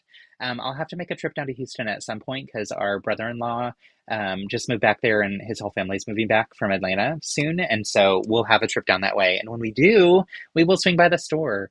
I hate that what you said is true, though, of like the store that, he who may not be named or should not be named or whatever, because it's so disappointing to me that there's so much hate out there right now for our friends at Bricks and Minifigs. We have such great friends at so many of the different stores, and they're getting all of that heat too that we've all seen. I don't want to really talk about it on my stream, but I do want to say how grateful I am for the people that we have in our stores here in Austin, and the ones in Houston too are really fantastic. So excited to go visit though and see your stuff. Okay, which tab did I have all this on? It's not that. Maybe it's open already. Bear with me while I figure out this music stuff. Oh, wait, it's right here. There it is. Okay. I think as I'm moving the mouse, I think it's moving my picture for y'all. So apologies if that's the case. Let me see. Or maybe it's not. Okay. But yes, I'll be right back with, okay, I have this open. Stream tunes. Okay, view all playlists here. Awesome. We're going to do lo-fi.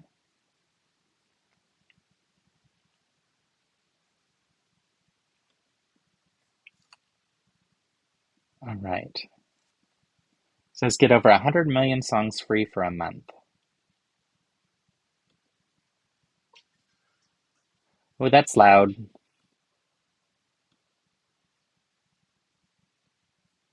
There we go. Okay. We'll see how this goes. So there's a little bit of tunes in the background. Okay, let's see. What else do we have? Look forward to seeing the new Houston part. Looking forward to the Pokemon set. Nice, nice. The power supply burned out, so I'll also be replacing that after Brick Rodeo when I add the new section to the display. So if you didn't know, Brian is an expert at microscale and has designed an enormous microscale city of Houston, where it's replicas of all these really iconic buildings, and it's fantastic. Really, really excellent builder, and someone that I'm so grateful to know personally. I first got to know him through Brick Rodeo, and then he and his family moved up to Austin, so he's been in our leg, which has been a lot of fun. So, but that's awesome, Brian. I'm excited to go and see it eventually. To answer the other question, I really want Minas Tirith, but I'll need to wait on that one. I mean, it's so freaking expensive. It's massive too. Like we got a chance to see it at Fan Media Days last year, and it's very, very impressive. It's not for me, and that's perfectly fine. It is definitely for other people who are so excited about it, though. So I'm excited for you to eventually get it. And also, it is like microscale goodness. It's so good. So, so good. You have a lot on your list for next year. Remember, we can't hear it if it's going through your AirPods. So you probably can't hear it at all. Also, I just did thank you for that reminder.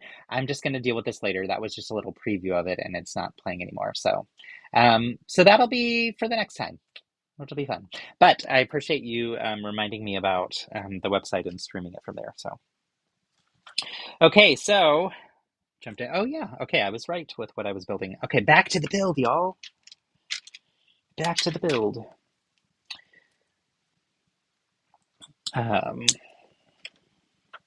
That was one thing I really liked about, I think it was StreamYard that I was using, that they had music plugin already like included in it, and I could just hit play. But what I didn't like was the restrictions on video quality.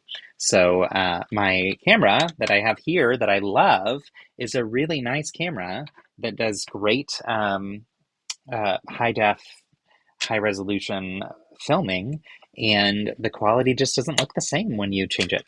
Bye, Ben. Thanks for coming. And thanks again for all your help. So appreciate it. See you soon. um, but yeah, so I wanted to find a way to have some of the capability that comes with StreamYard that I really like without having to compromise on the quality. And that's where Ben introduced me to OBS. So OBS is completely free, which is cool. It is funded privately and an open source technology, which is great and a lot of fun to use once you start to figure it out. I'm actually excited to continue playing with it and seeing what else I can do. So anytime I do things like my live streams where I'm interviewing people, like with the Lego Masters ones, I'll still continue to do that through StreamYard because it's a fantastic platform for inviting in guests. And in those cases, I don't mind as much about the lesser quality video. It doesn't feel as bad to me.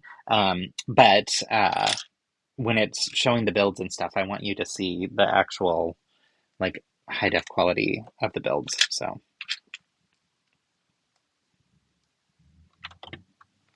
also, it's just fun to be back in my Lego room, and I was struggling with figuring out how to be back in here with just one camera, because as you can see in the small picture, like when I was using just the camera from my MacBook, with this, I would have to constantly reach up and show you things, or I would have to like move this down so that you could see, but then I'm cut off. And it just was like there was never a good option. And so I like that this can be face on, but then I can have the detailed camera be this one, and I can reposition it however I want to. So this allows me to be back in this room that I love so much and that we set up with the intention of it being the Lego build and streaming room. And now it can actually serve that purpose, which makes me so happy. So. And I think it also makes Philip happy because then I'm not at the kitchen table, which he didn't mind me using that space, but it's right next to the kitchen. And so, like, every time he would come in to get more water or something, he always felt like he was interrupting. I was like, no, you're not interrupting. It's fine. But he'd be like tiptoeing through.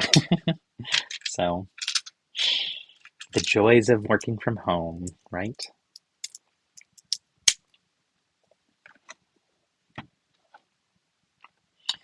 Brian, did you already start the move to San Marcos?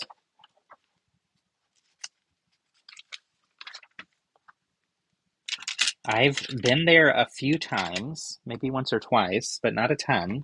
And it was actually to go and visit the campus because I was working at UT and we were looking at their engineering school to better understand what they had to offer and to be able to recommend that to students as well who weren't able to get into UT's program.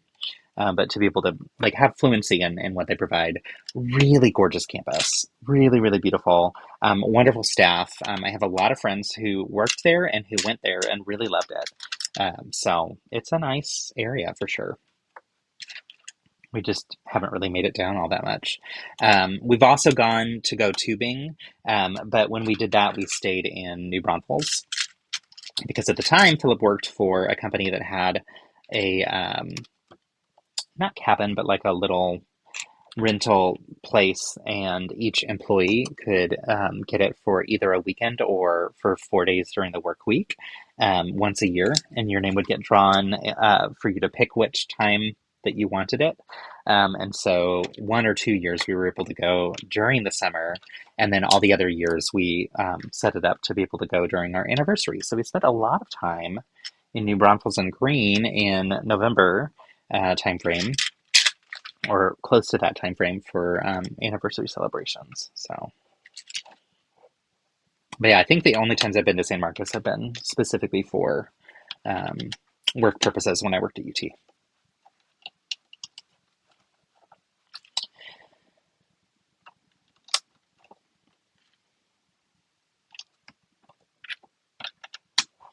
Right, it's interesting to see how hollow these cheeks are.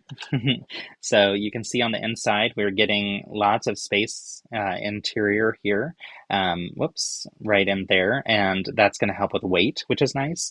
And it's interesting because they could have just gone like straight up with bricks for some of this, but I think that's just helping with also making sure that the head is not so heavy that it's hard to move. Whoops. But then stuff like that happens. You're still exploring and learning the town. Nice. Well, I hope that it ends up being a place that you really love.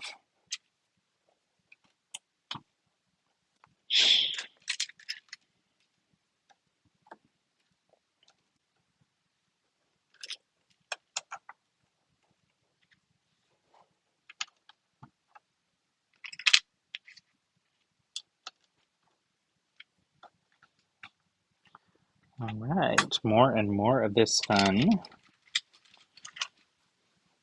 I really do love these tiger stripes.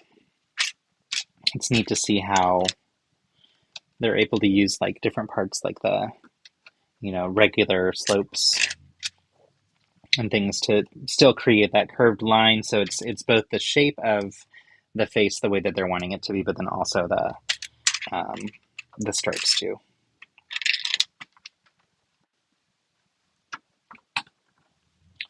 All right. So it looks like we're about halfway, a little bit more than halfway through the instruction book. I'm curious if like maybe some of the other pages as you get further along have less detail on them or something, because we are in bag 5 and there's only 7 bags. So getting theoretically close to the end of the build, but there might be just some pages that have like far fewer parts on them. So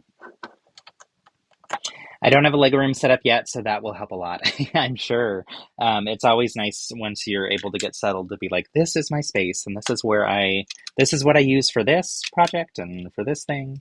And for those of us who are lucky enough to have Lego rooms, it's so nice once you have that all set up. I will also say that ours has been in disrepair or disarray for a long time. It's been so messy, and we are finally kind of back in here with it much cleaner and more organized and structured.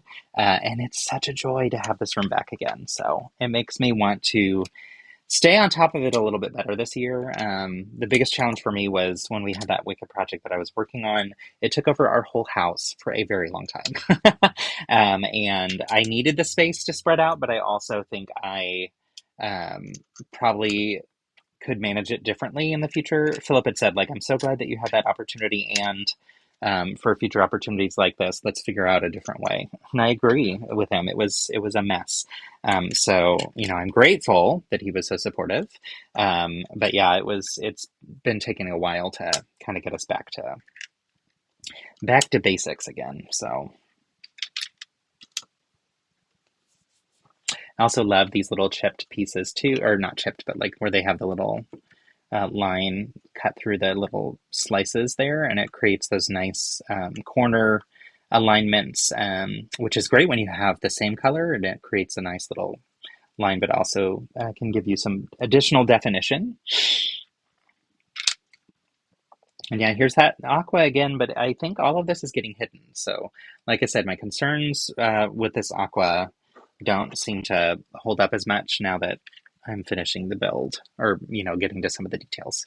I might consider bringing this set to Universal Studios so I can build it in front of my friends. That's so fun! I love that. Did they have some? You're talking specifically about the K-pop Demon Hunters one, and do they have some really cool things there for K-pop Demon Hunters in the park? Because I didn't know that. A fun one to do on site would be to get the Disney Main Street and do that in the theme park. That would be really cool. I got my first taste at doing a set in the location where it exists when we built the new Paris postcard type style set, the new architecture style, when we were in Paris this year, and it was so fun, and it made me want to do that for everything. So I was like, dear Lego, can you find a way to pay for our flights to go to all the different places around the globe so that we can build all the sets that you made in the spaces where they belong? And Lego still has not returned my call. Still waiting on that one. So just kidding. I did not reach out to them for that because that would be a ridiculous ask. But it was so fun to get to build that one in Paris with the Eiffel Tower in the background. It was just amazing. All right. So here's an interesting use of the heart piece. So we use that heart shape underneath this tile, but it is creating just the ears. So the pointed ears of the cat are going to be there.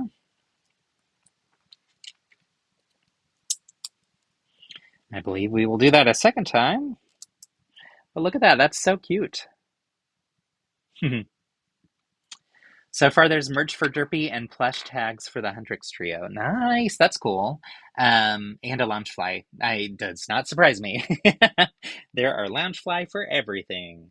I have 2 Loungefly, which I never thought I would have one in the first place. But actually, you can see it. You can see one of my 2. Let's see. Let me pull up the other camera. So here, right behind where my fist is, there's Mickey. So I've got the Pride Loungefly with Mickey, and then I have another one. That was actually the second one I got. The first one I got is a Halloween Loungefly of Mickey and Minnie dressed up in skeleton costumes. It's really, really super cute. And I won that randomly in an online thing or in a thing that was on Box Lunch's social media. And then this one I got from the Disney website after Pride Month last year. And it was on clearance. And I was like, oh, well, I need that then. Which I don't know if I would ever wear it. I just love it. I think it's really cute.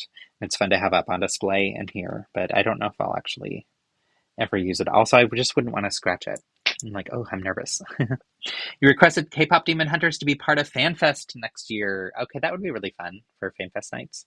And I bet you're not the only one to request that. So. All right, let's get these ears on. So we have these fun shapes, and they are going to go here in the back. Let's see, this is going to flip around this way. No, it's not. Just kidding. It stays this way. One ear goes here, and the other ear goes here. So it just like barely sticks out with that pink, but that's so cute. I like that. And I love the coloring of it too. So good job, friends. Okay. That wraps up bag. Oh, wait, it doesn't. Let me put it on first. So now we're going to attach this here. And all right, it attaches like so. So that wraps up bag 5. We get basically the shell of the head. The back has more kind of structure there. There's going to be a piece that attaches on here, and you can pop it open to slide things through the mouth so that you can get the tongue to stick out through here. But I like how lightweight it is and how hollow it is. That's actually, it's still very sturdy, like it's not going to fall apart, but it's a really nice shape and structure. So good job, Lego designers. Good job. All right, now we're getting the eyeballs. Ah! The part I was most excited for. So I'm thinking, since there are only 7 bags, that bag 7 will be Sussie, the bird, and then also the tongue. Because I'm not seeing the parts for the tongue in here. And yeah, that's my story. And that's it. That's everything I have. All right, we're making good progress too. It's 3:15. We started at 1:30, so yeah, just about a 2-hour build probably for this one. Maybe a little bit longer, but not too bad. And once I'm done here, I also have another set that I can pull in to show you that I finished building last night. Lego sent me the Disney Princess line sets, and I just finished one of them last night that I thought was pretty cool. So I'll go and grab that one to bring over to show you. I really love the stickers that come in it, and I didn't put them all on because I want to reposition them in a different way. So, wait a minute. Where's that piece? Where's that piece? Okay, here we go. But I'm gradually working my way through those. I'm also working my way through the Moana sets. So the next one will be Pua to finish, and excited to have Pua right next to Hey Hey. I actually I did think I was going to fly through both the Kokomora and Pua the other day, but didn't get a chance to continue Pua. So.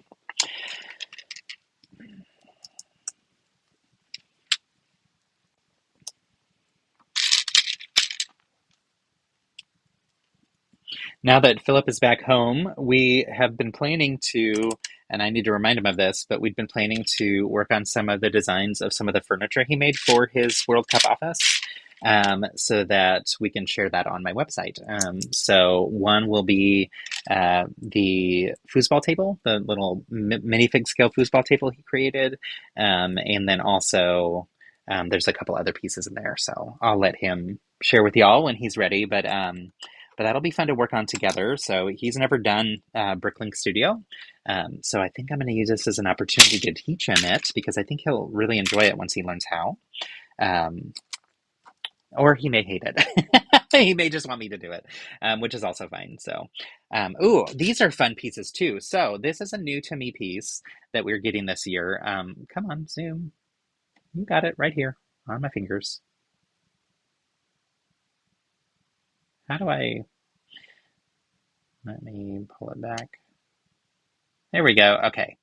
Look at this. So it is a curved brick that fits perfectly around. Do I have another curve that it fits around? Oh, I don't. Interesting. I thought there would be one in the set. But the curved bricks that curve around here can now have something that fits in perfectly, which is important for builds like the Emerald City build that Philip and I did, because we weren't able to get, in cases where, let's see, let me just look and see if they have it. They don't have it. That's weird. Let me show you. I'm going to go grab this because I think it's important for you to see this. But in our Emerald City build that we did from Wicked, where we've got basically not even just Emerald City, but all of Oz in there, we had to raise up the floor panels to be able to have the light go underneath them. And in doing so, we had to use these parts. And so these parts, they're like macaroni curves is what a lot of people call them. they did not have a piece up until now that would fit there. So when we were making, like I said, we had to raise up the floor so that we could have the lights go underneath. And then we had to plate over that, except for where the light was showing through. When we were designing it, we had to design it where there might be, I'm just going to do it on Derpy, but there might be a section that looks like this, where, you know, when you're plating over it, we'd have this little tiny hole that we could not fill. And it was super annoying. And so we just had to cover it up with tiles in a way that, and in some cases, it was next to impossible to get the right curve of the tile to fit there. And so it just looks a little bit wonky. But now, Lego has provided us with this that fits seamlessly in there, which is so nice. That is going to be such a useful part. And this set comes with it in light bluish gray. This yellow doesn't go with this. I'm not sure what other colors it's going to come in, but I know that we'll eventually get it in more colors, which is great. And that's going to be just very useful for a lot of different builds. So if only they had it a year ago and in green, because we would have needed it in green. So but yeah, really excited about that part. Okay, so then we get these nice little curved smooth pieces that go around the outside. So here it's still creating a gap. You're not going to notice it once more is on here. So this is actually kind of a bad example of the use of those, since there's these little slivers that are open. But, you know, like I said, you can cover those little details up if you need to. And in what we were doing, we had some challenges with covering some parts up. Here's another printed piece. And this one looks ever so slightly crooked. And I'm not going to think too much about it because it's printed and it's fine. So I'm not going to worry too much, but I do think it's a little bit off.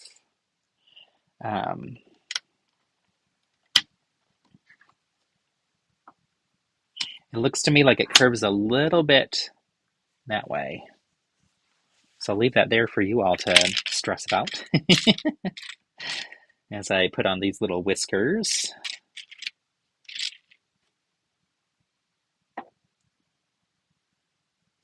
All right.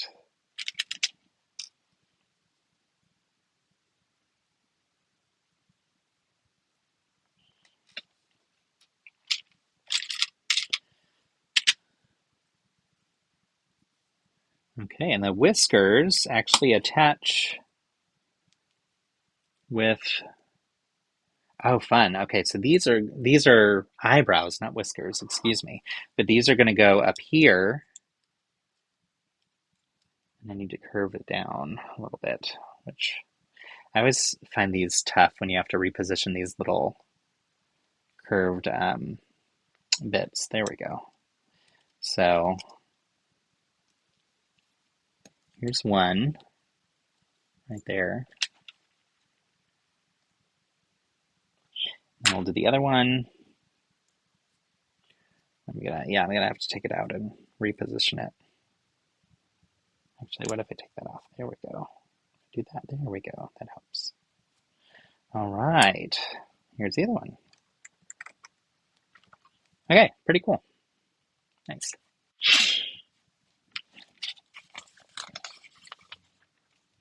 All right. Okay, so here's how they're going to cover it up. So in this case, they are using these larger curves. And the larger curves, this is going to go where the eyes go, or underneath the eyes, I think. But using that same light blue color that just works so perfectly with the brighter blue color.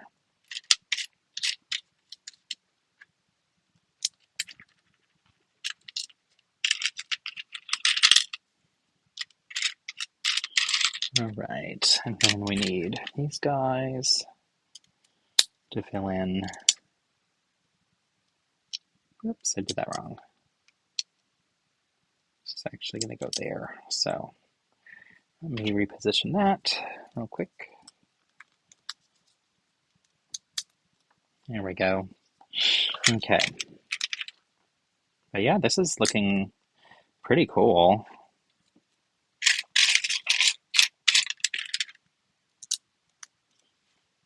And above, we're going to get the square.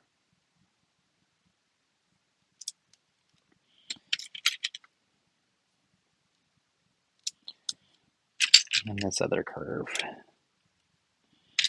All right, where's the other one? Where's it? Where's it? These tiny pieces like to hide. Here we go. And we'll get a little pink in here for where the nose is going to go. All right, now we are going to add more. Okay, this is great. We're adding more to the eyebrows. I was going to say they seemed pretty small. That's because they weren't done yet.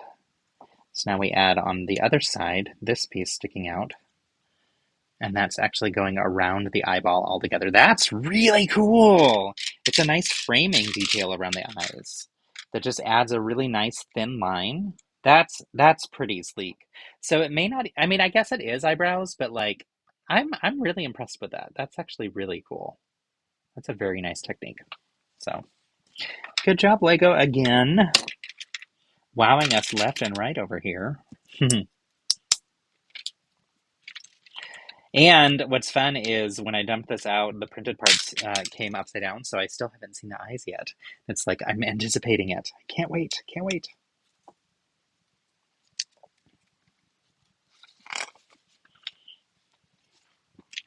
All right. This is fun. I really like this set. I'm excited to have this one up on display. Okay, and then we get, oh, interesting. So these go up, which I'm guessing is going to go underneath the eyeballs. I need to, oh, I know why. Okay, this is cool. This is really cool. You'll see in just a minute, but it's really, really neat what they're doing here. Where's the nose? Here's the nose piece. So this is going to go like so. All right, and then it has some little horns. Derpy horns. I wonder, can someone remind me if his name was Derpy or if people just called it the Derpy Tiger because they were like making fun of it? Because or wait, these aren't horns, these are teeth. Anyway, can someone remind me of that? Because I don't know. Oh, wait, I didn't. What? There's something else that I need to do.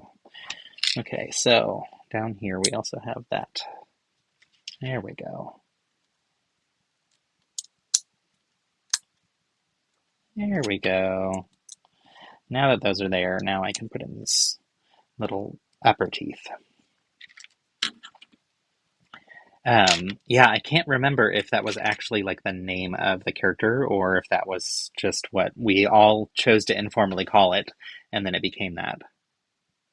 Where's the other piece? I love this part that I'm using here, but I can't find it because they're all the same color. Nope, that's not it. What? Sometimes I completely miss something right in front of my eyes. I'm sure you've never had that experience. Well, maybe it's still in the bag. That's the other thing. My other big tip for y'all, if you start to build the Lego sets that have the paper bags instead of plastic, is do not throw away the paper until you know for sure that the build is complete, because I notoriously run into issues where a part is like stuck in these little paper bags that I did not notice. But I'm not noticing it in here. Am I just missing this? I might just be like completely overlooking it.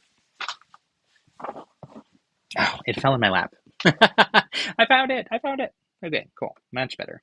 Anyway, this is the part I was talking about. So these are great little snot bricks that are only 2 plates tall, and they help with Lego math in a really, really important way. So I find them to be really useful, and I like that we're getting them in this blue color because I don't know that that existed before then. So, and then we're getting some teeth with these square teeth setups. So a little like pyramid type shape. It's here. And then we're using pink for the gums, of course.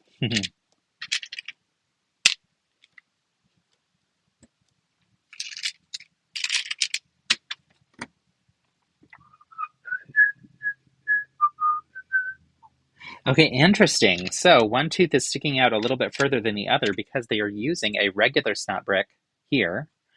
Whoops, this one is using a regular snot brick, and the other one is using a headlight snot brick. So this one goes up a little bit higher than this one. Let me zoom in for you to see.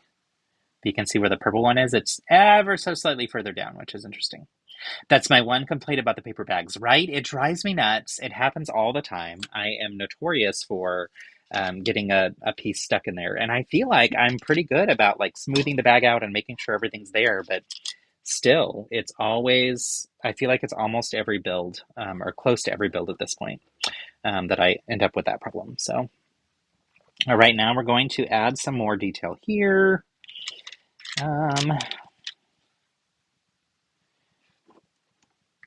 Okay, I'm confused. Why is that not going to work? Is it? Oh, it just sits above it. Okay, this black line just barely floats underneath where this goes. So I thought it was going to be in the way, but it's not. Okay. See, it just kind of rests over the top of it, but you can still slide it a little bit. And then, where's the other piece? The one with the chip out of it. But yeah, probably every third or fourth set that I have, I end up with paper bag issues. All right, and then more teeth. So these are the little ones in the front. And for these, they get this little treatment, which is fun.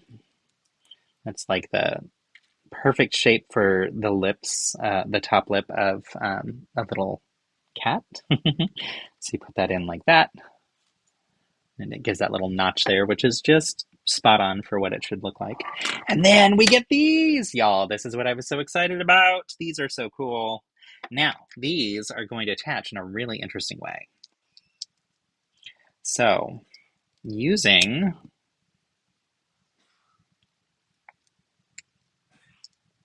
Let me position this correctly, and then I'll show you. Apparently, I have to be silent when I do this. Okay, so using this piece underneath, and then attaching this piece, we are able to get like a little point at the edges of the eyeballs that looks like there's a little bit of extra like cat eye points there, which is really fun. So this eyeball is going to go here. And now, can you see that detail? How there's like the little point here and at the bottom? And the cool thing is these position in different ways. But that's a really nice detail that they get really effectively by positioning these eyes in the right way. So that's really, really satisfying. I like having that little bit of black around it. Gosh, that's so cool. This is impressive, y'all. This is a design feat of both graphic design and building, which I love. Like, this is why it's important to have graphic designers working on builds with you. So cool. Nice. Nice, nice. Good job, team. I really want to know who built these or who designed these. All right, and now it's showing to really twist them. There we go. So it's supposed to twist all the way around. That is so sleek. And then we get this print for the nose. And the fun thing is, because it's that shape, we get a double print. So we have an extra copy of it, which I don't know what I'll use it for, but I'll definitely find a good use for that. So clever, right? I'm super impressed with that detail. That to me, it's this kind of stuff where I think, gosh, these Lego designers are so smart. And I learned so much from doing their builds. I'm very impressed with that detail. And then this is going to snap on the front. Let's see, how low does it go? How low does it go? Let me hear you. How low does it go? Kind of like that, I think. I believe it's that low. This is cool. Does this... Okay, that doesn't curve down, so I'm guessing you remove that when you want the tongue out. They would be cool owl eyeballs too. Yes, yes, they would, right? For sure. Like, just a great detail for for the shaping that could be used for different types of animals. And then this is a neat trick too. We are going to use these little, what do you call this? Arch pieces to add on the next sides of the mouth in a really cool way too.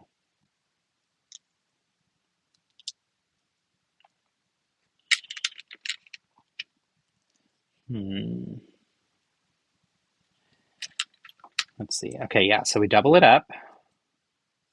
Yeah, this is pretty cool. Ah, I see. All right, so we double up. So there's two side by side of those arch pieces, and then we get these curves here that are hidden. And then we cover up that yellow bit with some tiling just to make sure that it looks nice and smooth here, like, oops. This part's a little fragile in your hands, but once it's on, I'm sure it'll work fine. Almost done. And then we have this other tile to throw in there. There we go. So we get it like this. And then this is going to attach. Flip it upside down. Flip it around. Wicked Witch. Okay, this is going to attach right here. Wait, I'm confused. Did I do something wrong? Please hold.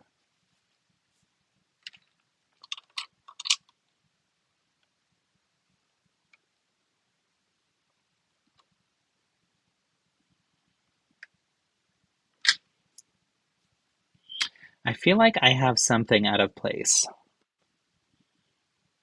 Let me double check.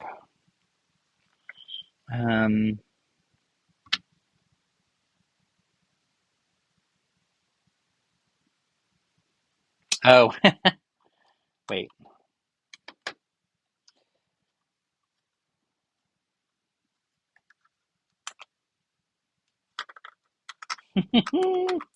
Ta-da!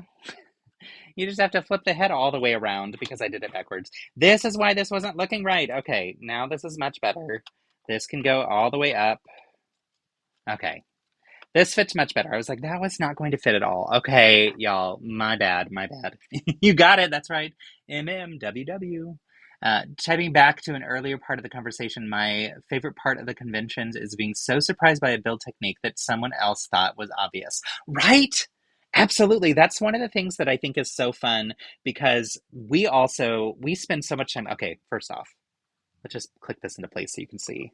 That's so satisfying. That's like the little curve in the mouth. Ah, that's cool.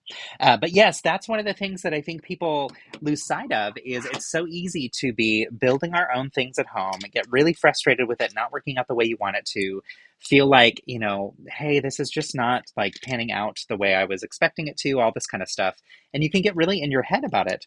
And then you show it to other people and they're so wowed by what you did. And oftentimes it's like, oh, wait, I didn't really think about it, but that actually is a really cool technique. Like, I really did discover something neat.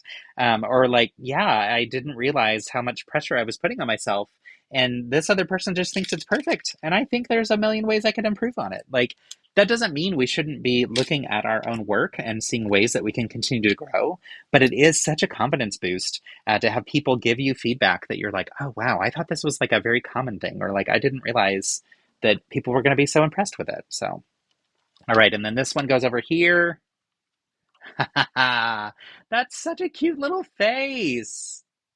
Okay, I'm a huge fan. Good job, Derpy. Good job. Now, we probably want something on the back, so hopefully they included some parts for that.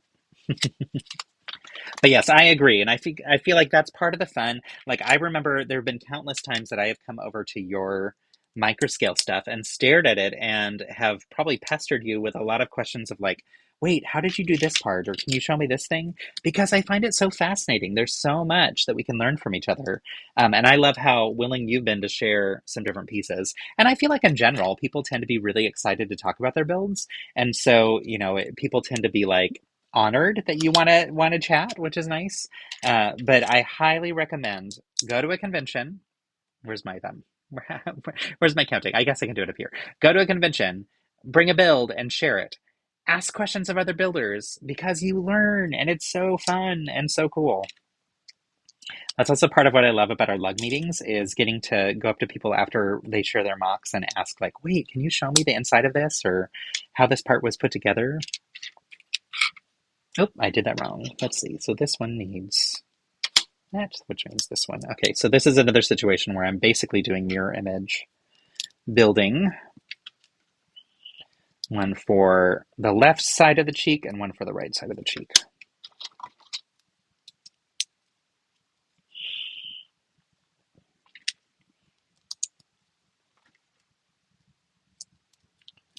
Yeah, now I'm definitely feeling like I need to rewatch the movie. um, so that'll have to be one that we add back to our list soon.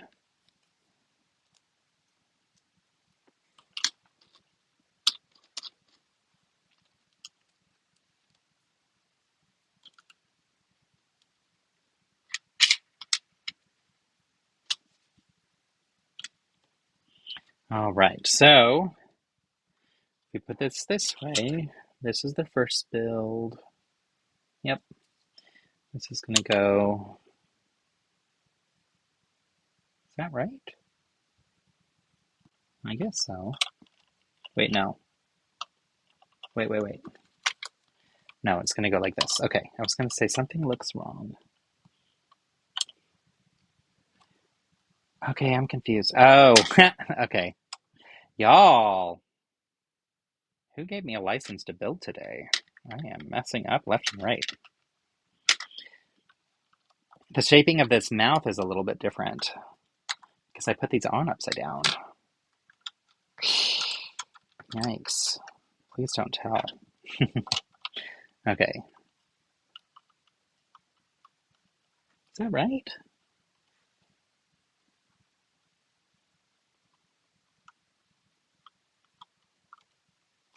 Yeah, I guess so. Okay.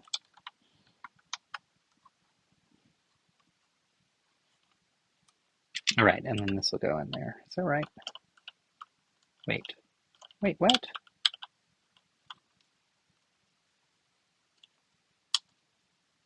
I'm confused. Something's not lining up right.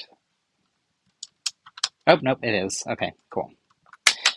Oh, all right. I was saying how sturdy this is, but now I'm finding some parts where it's not really as sturdy as I want it to be. Okay, let me get this on. Maybe once it's all in place. There we go. Okay, so interesting little curves here that we're seeing if we look. We've got a little bit of black spots there for like some of the other detail of the stripes. And then on this side, so when I worked at the University of Texas at Austin, one of the things I did was we would work with engineering students on something called spatial reasoning. And that was their ability to look at a picture and to flip it around in their brain in 360 directions to be able to see how something looks from one angle, then to another angle, then to another angle. So why that's important with Lego, or where that shows up with Lego, is you'll see in instructions how it has the like spin around arrows, and that tells you like now position the build like this when you're looking at it. That is what is basically spatial reasoning in practice, where Lego is showing you now look at it this way. This is a different way to look at this. And I often, when I'm building things for you all to see, I might want it so that you can see the face of the cat looking at you. And so in doing so, the instructions might say to flip this upside down, but I'll try to maybe put it on so that it stays face up for you. And then sometimes I'll get that wrong. And that means my spatial reasoning is off. So that's your life lesson for the day. Spatial reasoning is important, especially if you are an engineer, which I am not. I'm just a Lego builder, y'all. Just a fan of Lego. Although spatial reasoning is important for art, and I do consider myself an artist, and I think that's where, when we talk about the importance of STEAM education instead of STEM education, I think that's where it comes into play, because a lot of times there's art concepts in some of the engineering. Okay, y'all, the shaping. This is just so good. Ugh, so good. Let me get those eyes out. Yeah, very impressed. Good job, Lego team. All right, there's the other cheeks. Oh, and then I also need one more little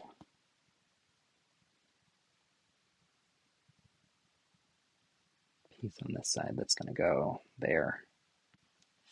All right. I also love with this build how we're really focused on things being predominantly all smooth, so there's very little stud showing. And when I do characters, that's how I like to do them. It's not wrong to do them with studs out. I think sometimes there's actually intentional purpose for that too, but I find it very satisfying to see things that are smooth all the way around. And I think that's definitely achieved here. So, and the use of studs just here and there, I think is very purposeful, which is nice too. So, all right, now that we have that, this can clip in. And the cool thing is, now that it's clipped in, also just listen. I'm gonna get my ear close to this. Let's see, ready?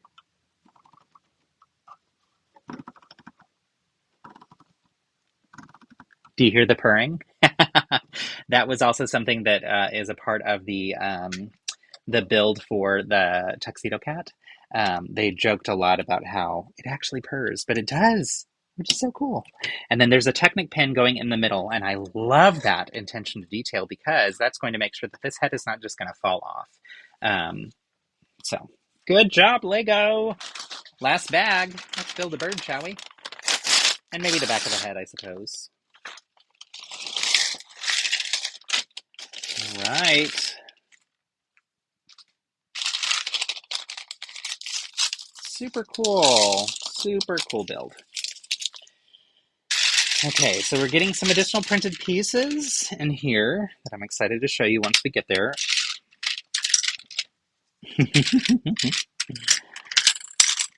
Oh my gosh, these are so fun. All right, let's finish this bad boy up.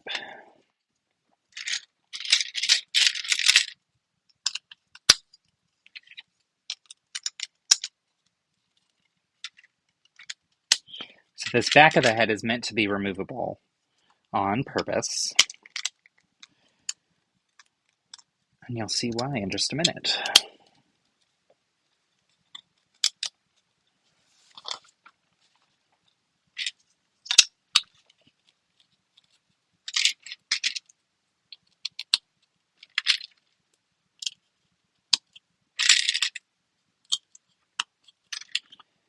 This room gets very warm during the summer, and I chose to wear layers today, which was a choice. But the rest of our house stays very cold, and so I'm not in this room all day, every day. And I'm now noticing that I need to grab our fan and bring it back in this room because it gets toasty. Very toasty.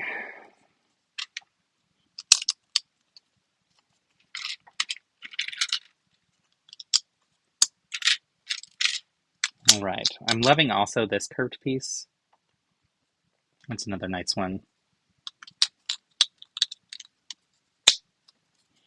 All right. Now,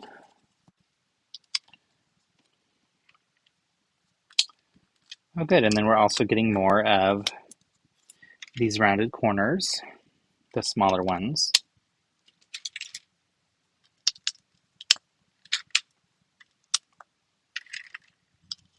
And the bigger ones, actually.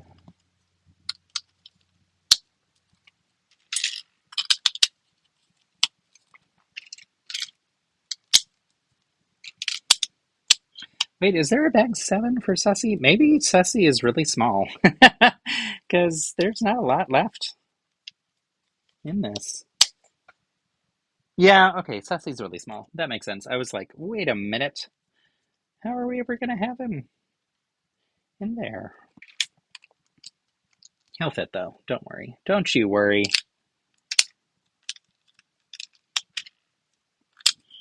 All right, here is the back of the head. There we go. And that's going to go on very easily, and it's also designed to be removed. Which every time I hear that phrase, which is not like you hear it a lot, but the phrase, the back of your head, I think of a really silly sketch that was on, I want to say it was on Mad TV, but where people were at a movie theater and they were like hitting on the woman in front of them. And they were like, the back of your head looks ridiculous. My older brother used to say that all the time because he thought it was the funniest thing. And we would just giggle. And I don't think we even really understood the joke at the time, nor do I even really think it's funny. But it still goes through my head whenever I hear someone say something about the back of their head. So, good story, huh? All right, so we get these two little sticker type things. So on the tongue, one, actually, let me put the top part on first and then I'll show you the stickers. This is fun. Also, this is one of those references where I want to rewatch the movie because I don't fully remember, but this was part of how it talked because it didn't actually make noise. So this is the first one. It says, save the date. And then the other one says, hello, friend. Those are fun prints. I like those. So now that we have the tongue, we can set the tongue beside our little friend here, and I hope it shows us how to do it. Okay, yeah, so we can pop this off, and then we can pop the tongue on, like so.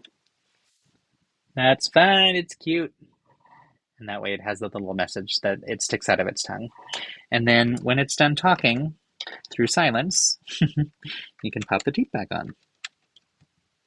I think I'll have this displayed with the tongue and with one of the phrases, but I want to rewatch the movie again before I decide. And then the cool thing is, okay, I love this. Good job, Lego. This is the like third or fourth set that I've gotten recently where there's a secret compartment in there to hide those details. And I love that so much.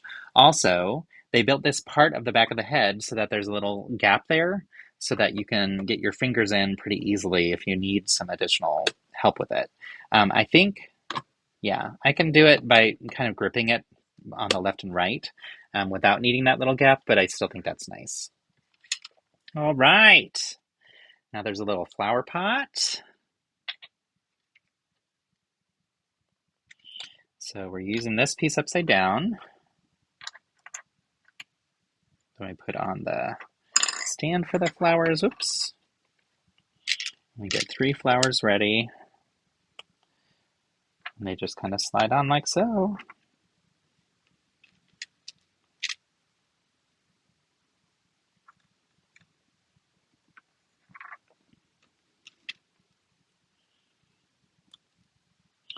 All right.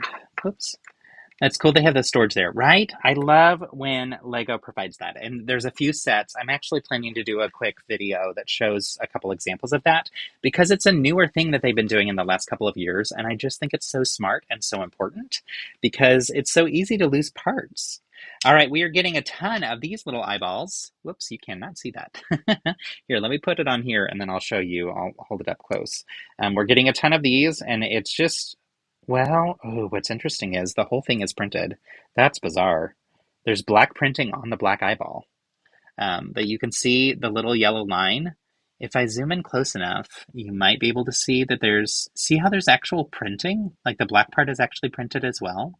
That's what it looks like to me. I wonder why they chose to do it that way. But that's cool. So we're getting, I think, 7 of those because the bird has 6 eyes and there's always an extra. Let me get those on and then I'll show you what we're building. And then there's another printed part that'll go on him as well. Okay, yeah.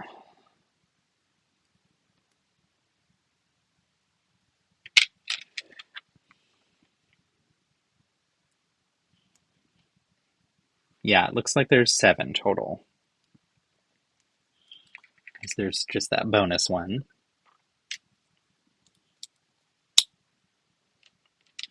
This is the weirdest character. Like I said, I need to rewatch the movie because I remember it being in there, but I don't really fully remember much about him, so. All right, here's the other printed part. So it's on one of those D-shaped tiles. which that'll be good for like, for a couple different things. It could be eyeballs, like a very simple eyeball. It could also be a target if you're doing like a really tiny target for target practice or something. Yeah, I don't know. We'll have to see what fun things come from this.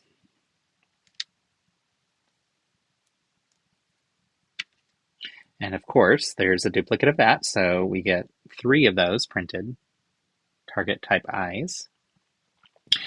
Let's see. All right. So,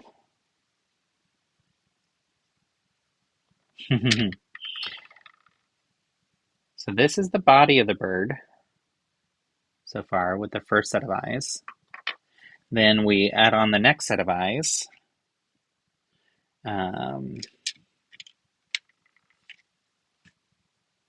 Wait a minute.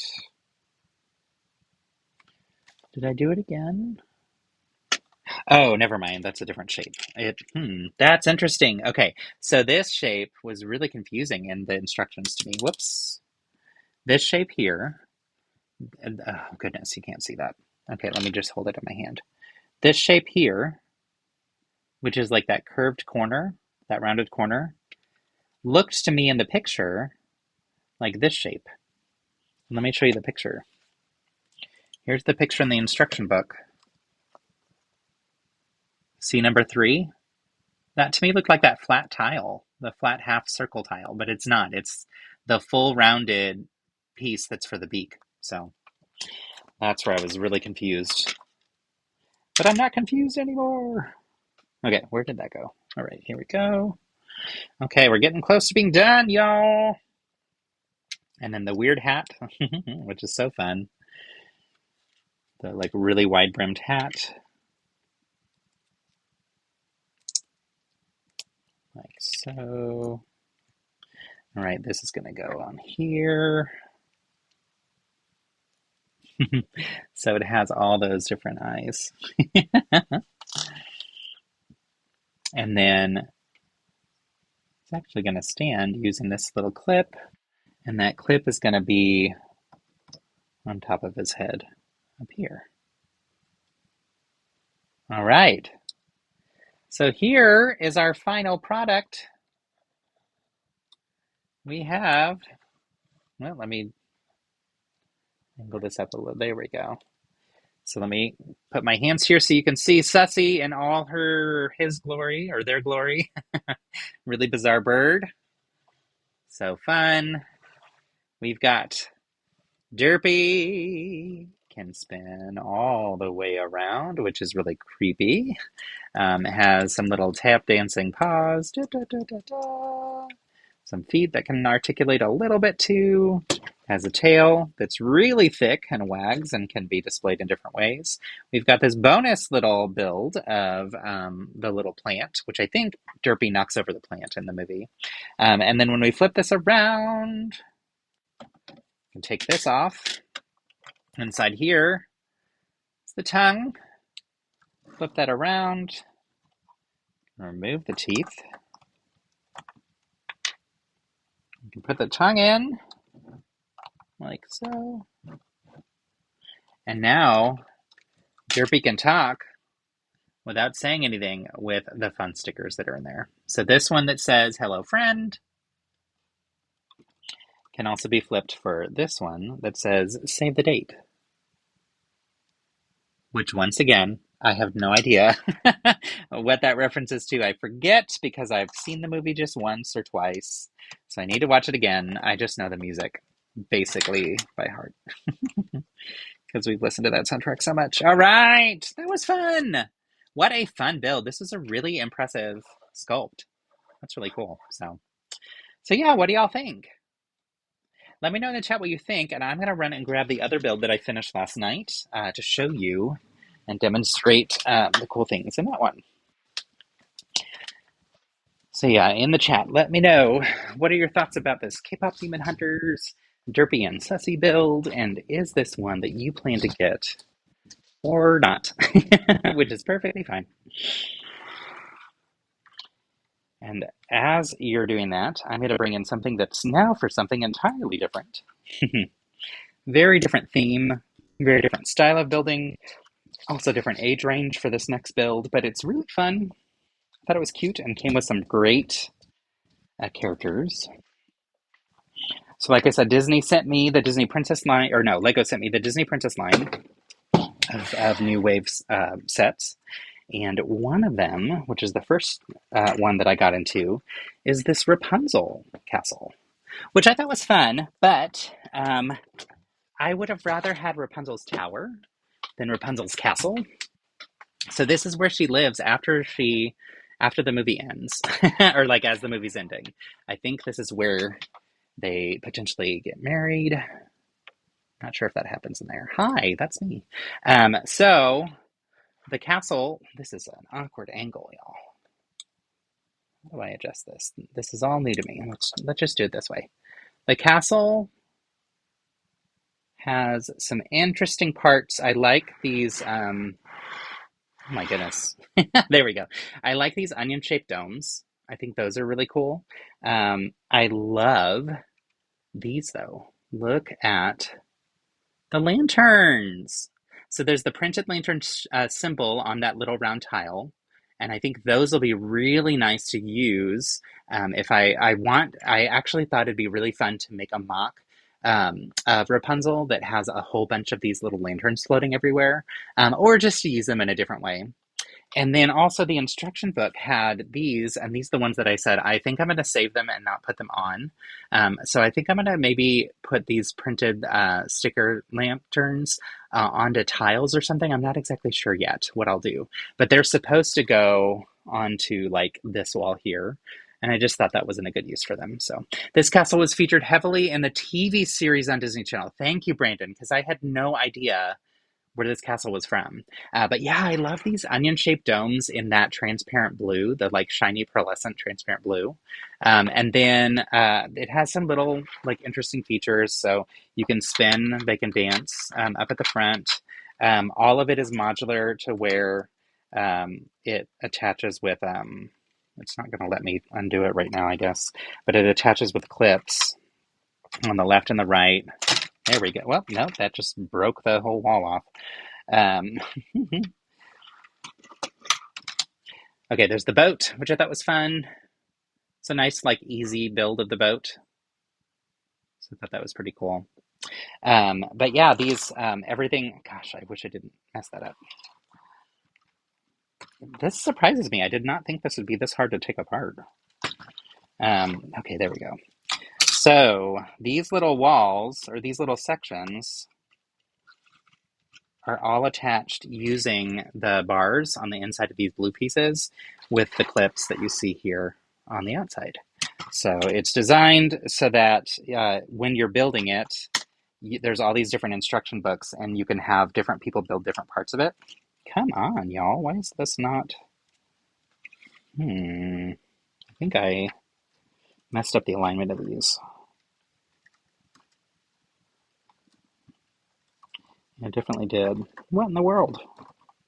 And then these parts just like pop on and off with just some very simple, like tiny jumper plate type stud connections, which I appreciate because you can easily move things around up and down. It's not as easy to move them around side to side as we can see here. So let me see. Is that not stuffed down all the way? Okay, there we go. Maybe that'll help. All right, there we go. So now it snaps right in. But yeah, just interesting build techniques. It's cute. I don't love it. It's not my favorite, but I did like some of the techniques, and I like some of these parts, like these printed parts. I also love the mini dolls. The Disney Princess mini dolls in particular, I think they did a really good job with. But like this Flynn, to me, oh, that's not him. Come on, flip around. This Flynn, I thought was a really good. Look at me. Come on, focus.